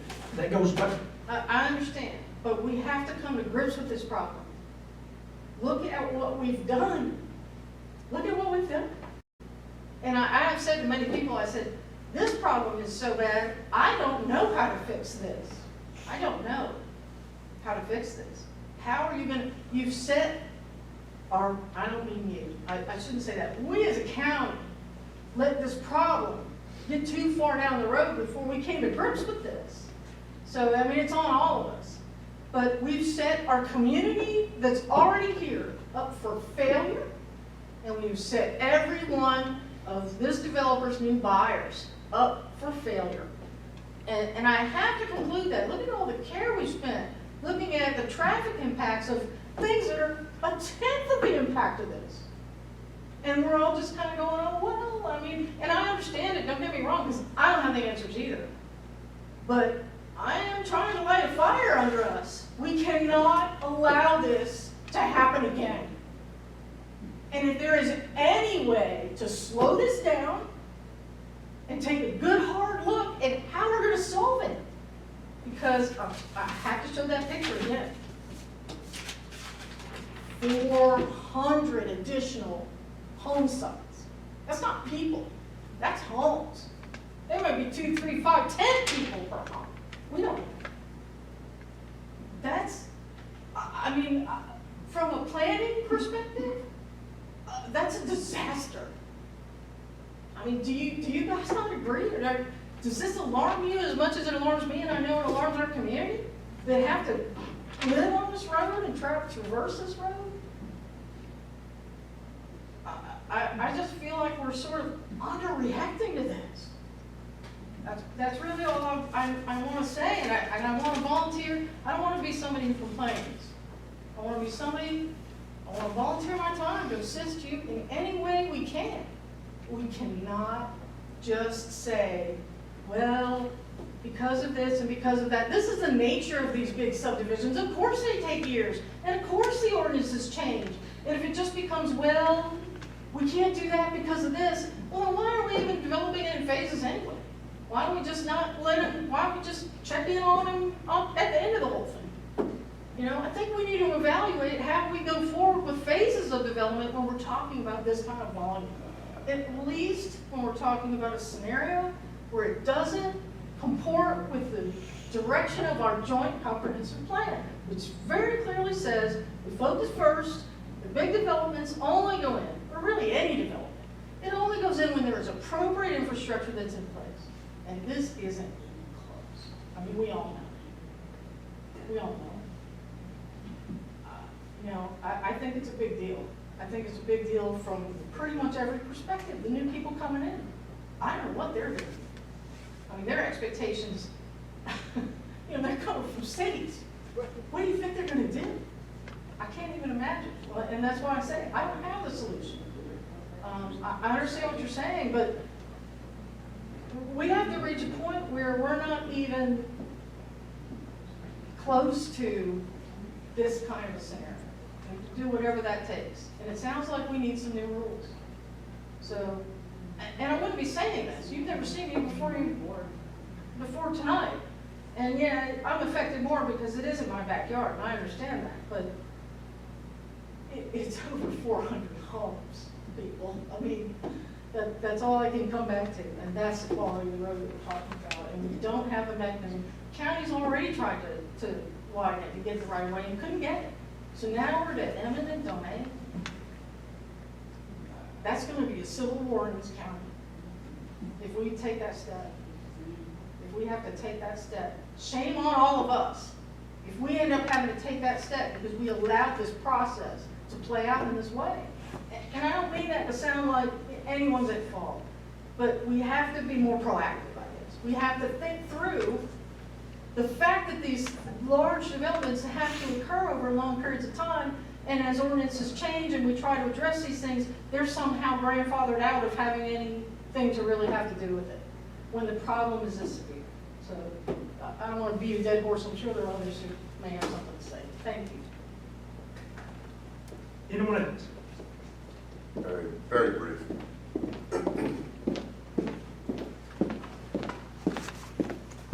Again, my name is Blake Hoffman. First of all, I got a great deal on 60 acres and 102 acres, so it is affordable. But I think where there's a will, there's a way. That's the way I've lived my life, and probably most people here have lived that way.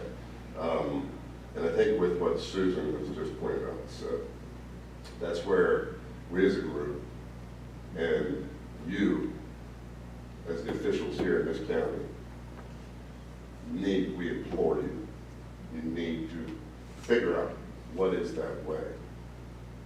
To slow down right here at this one location, whether legal advice is needed to determine what it takes, because you said you already approved the master plan. So how do we stop now and say, wait a second, we've already approved the master plan, so we're going to eventually allow this to occur.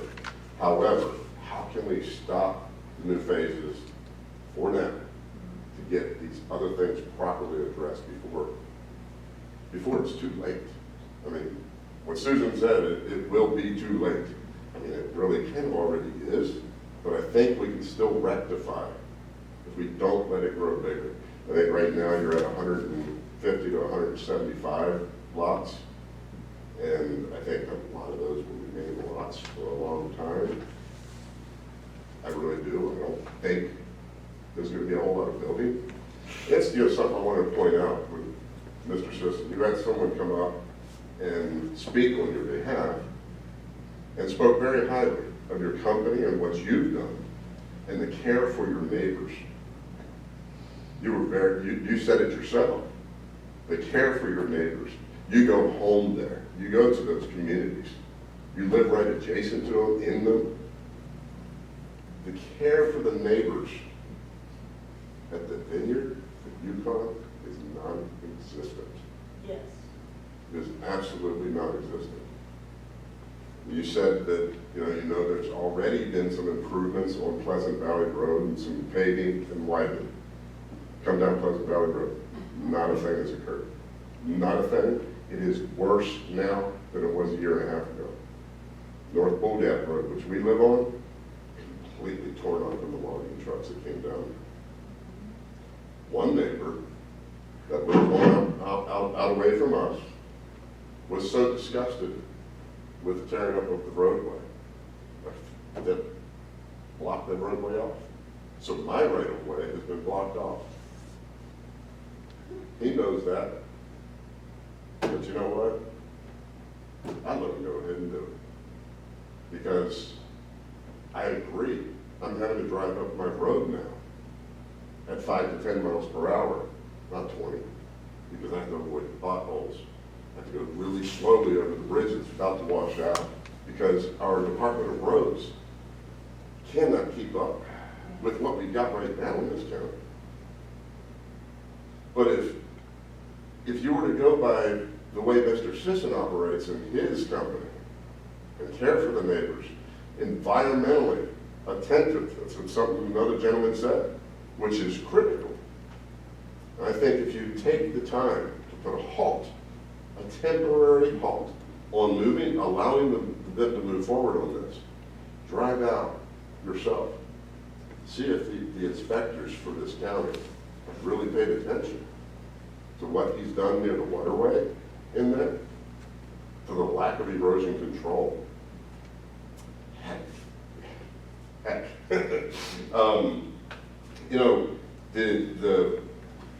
The company that they bought the property from is where I bought 60 of my acres from Woodland Properties.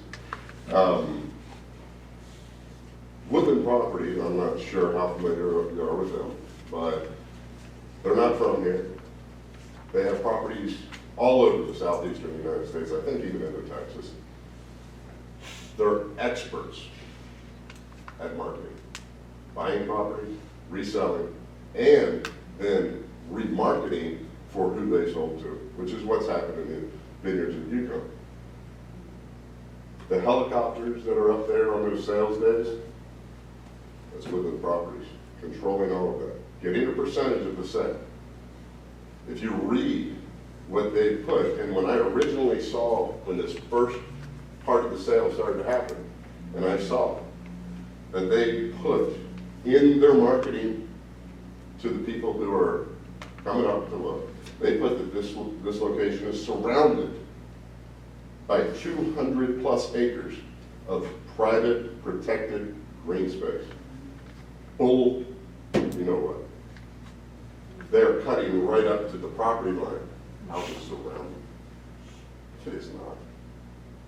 This is such a horrible money game that is going on with the development.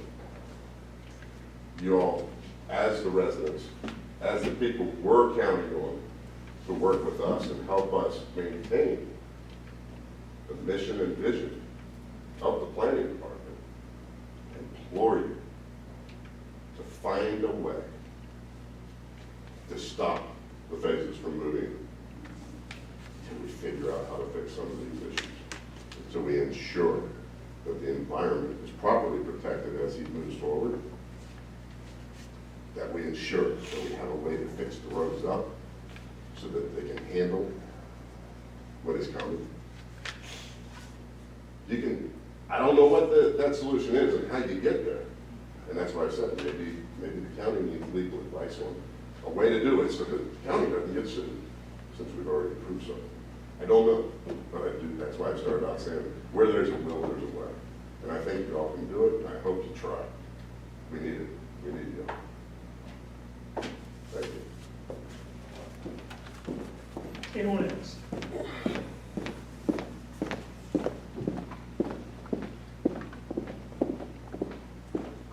Hughes Watson, Pleasant Valley. I take a slightly different tack. I'm not going to say look out for your neighbors and the puppies and the widows and orphans and all that stuff. Look out for yourselves. Look out for Gilmer County as an institution. You may be able to grandfather this developer around the standard for the road, but you can't grandfather the physics of these vehicles on that road. You can't grandfather the flow of traffic, because it has to go this way, right? You look at, there are two bottlenecks on either end of this property, and it ain't a one-lane bridge, it's a half-lane bridge.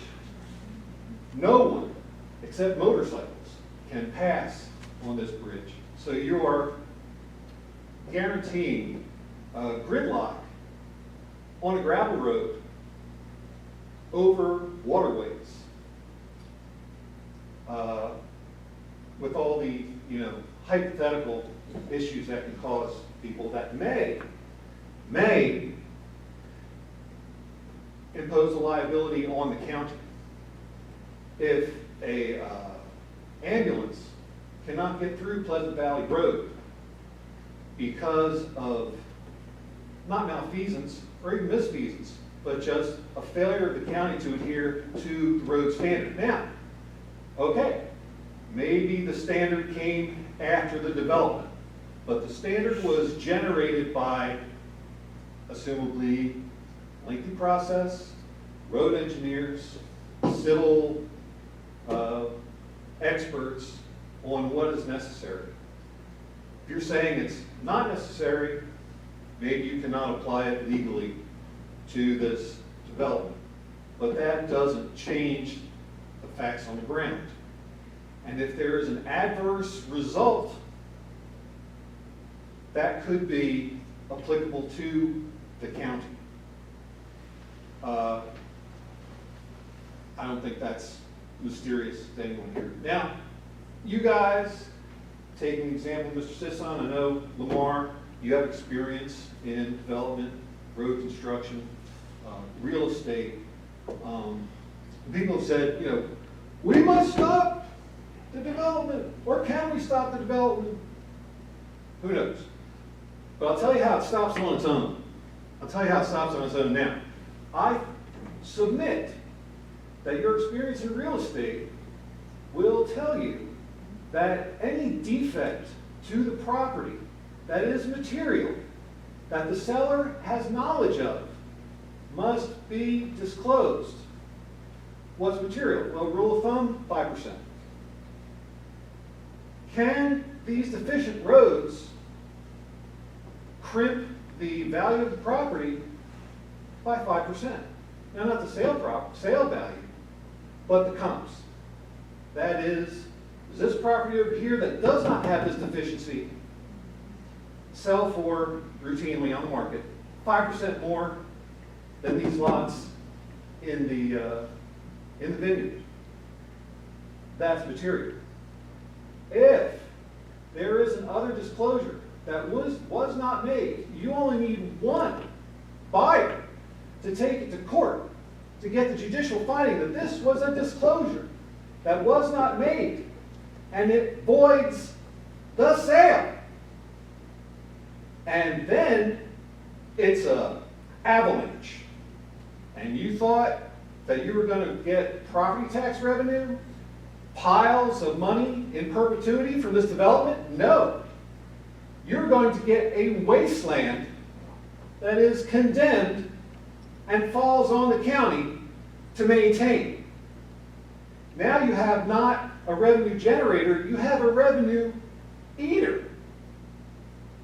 And this will become the template for others who object to other developments, or other developments that have these same high pressure sales tactics that people later regret. Now they just want out. They will chew their leg off. Well, this is the leg they can chew off. This disclosure. This is a other disclosure. You look at your forms. Anytime you do a real estate deal, you disclose on mold, you disclose on drainage, you disclose on easements. And there is other disclosures. I suggest you look into this. The definition of other disclosures is any material defect in the property to which the seller knew or should have known. And obviously, he should have known.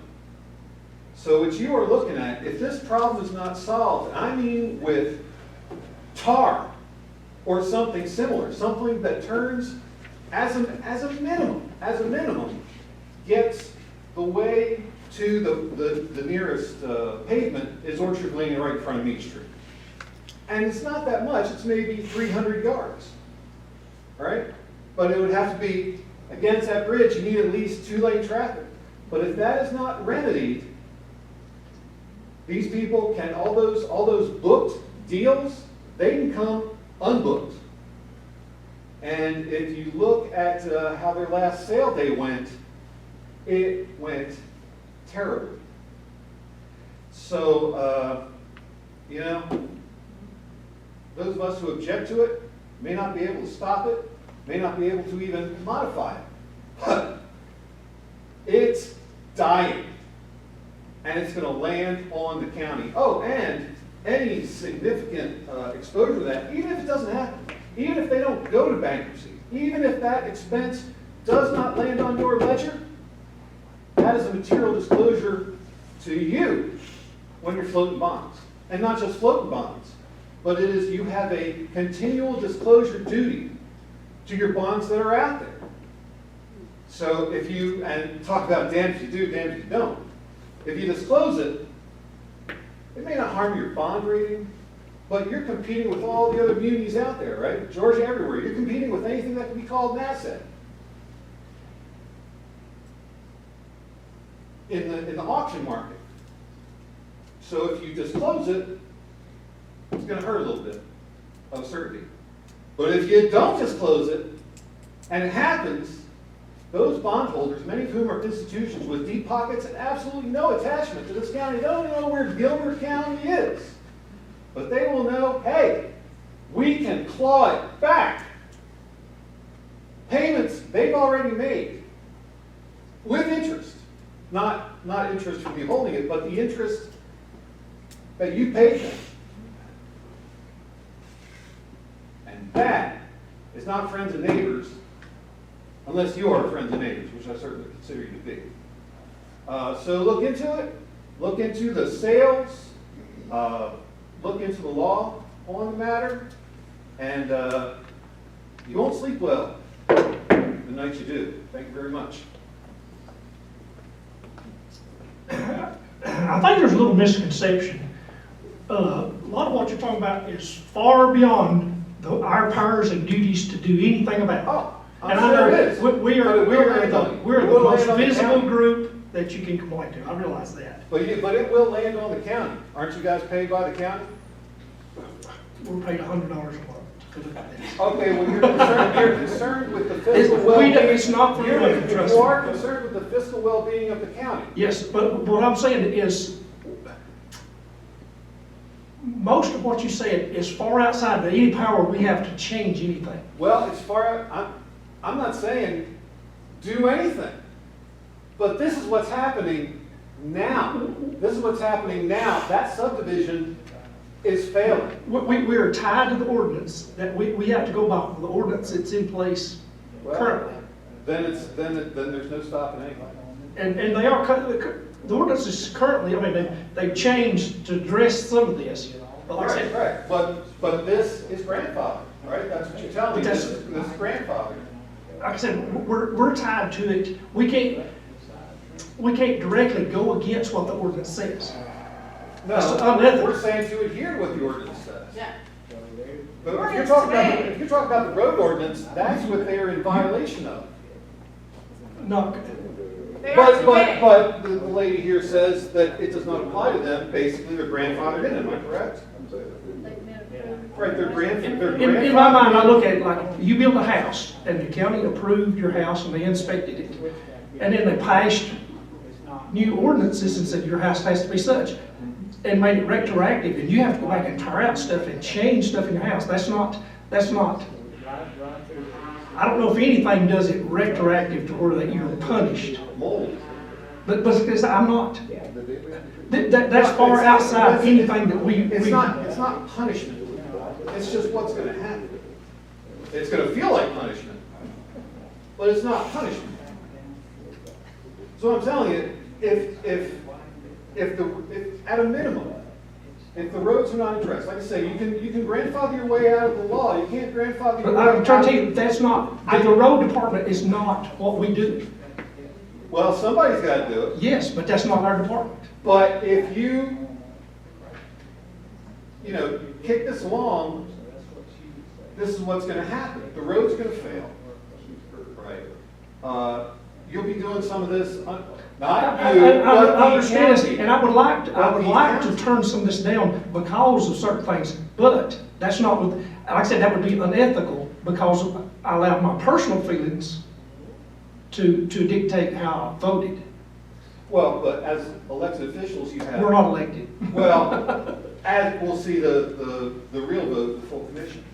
But what is the grand development plan? Doesn't have a lot of gauzy stuff about, There's a lot of leeway. And this, okay, and there is a place for the general welfare and the approval or disapproval of these actions, isn't there?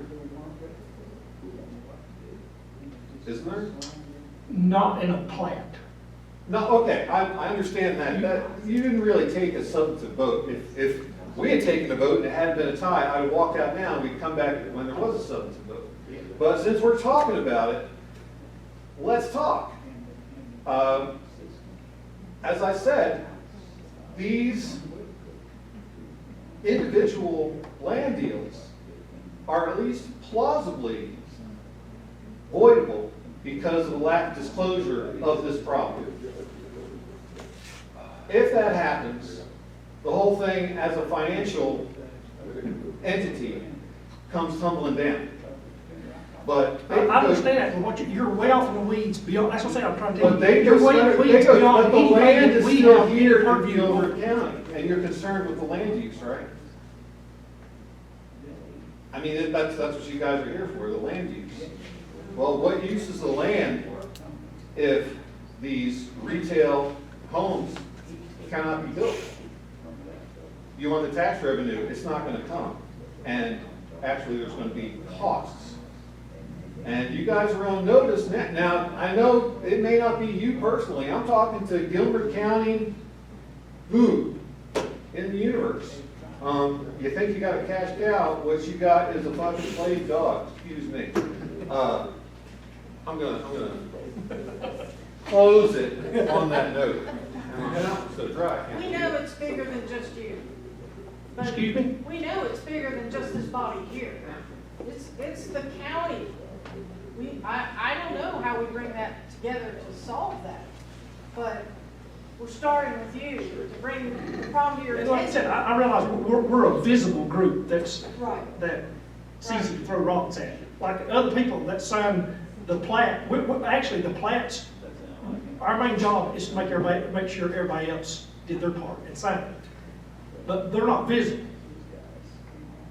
Well, whatever it And I takes. I realize that we are the visible ones. I don't know if it's another discussion before the Board of Commissioners. I don't know if it's a discussion before, a joint group of people across the county.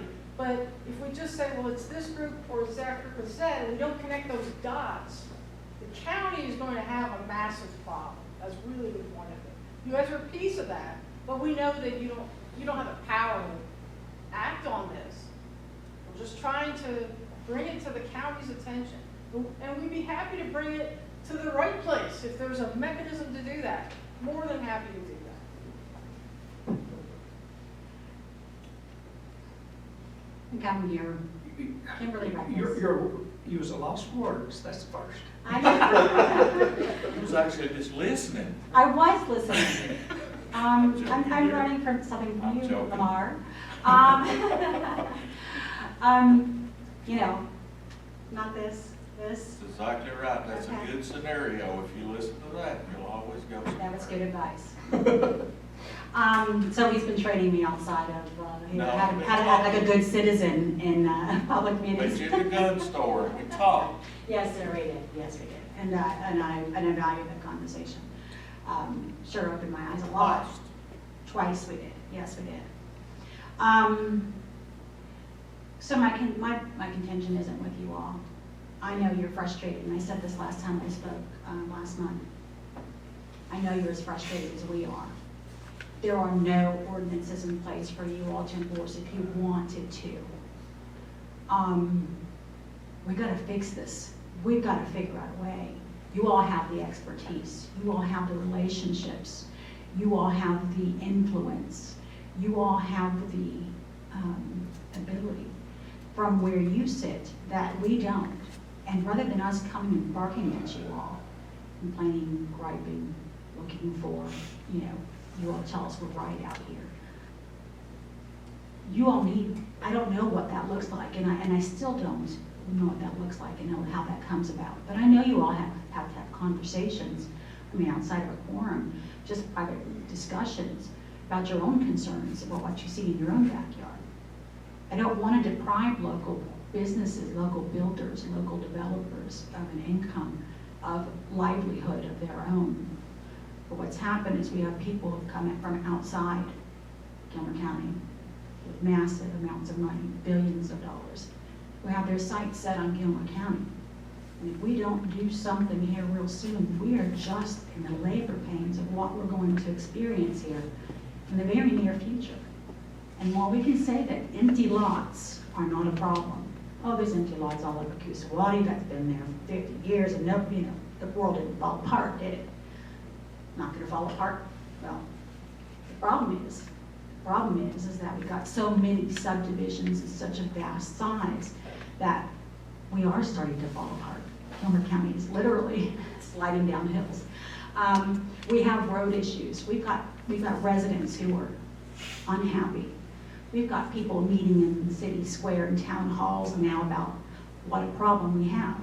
And this is a new situation for you all, and you all may have not had to face this up to now. But because you all have been so hamstrung for so long and passed so many subdivisions that maybe you didn't want to, you all got all the boxes checked and everything came to you, and you just got to sign the forms and there's nothing you can do. And now we're looking at the other side of that. Now we've got people in Pleasant Valley who, I won't go over all that. You know what's happening out there. And when we get to Clear Creek, it's going to be, or High River, whatever it's called, High River, it's going to be the same things, right? And it's going to go until the other subdivision. It's going to build and get bigger and bigger and bigger. And what's really this is about is it's detracting from the quality of life of people who live here. And I don't care if you're a newcomer, I don't care if you're a native. We all have that in common. We all have traffic in common. We all have a need for public services in common. We all have the desire not to sit in traffic in common. We have schools in common, school taxes in common. So I'm pleading with you all. I'm pleading with you. Can you please begin to have some conversations about what you all need to put some things in place to protect Gilmer County as a whole, because the way that it's going right now is futile.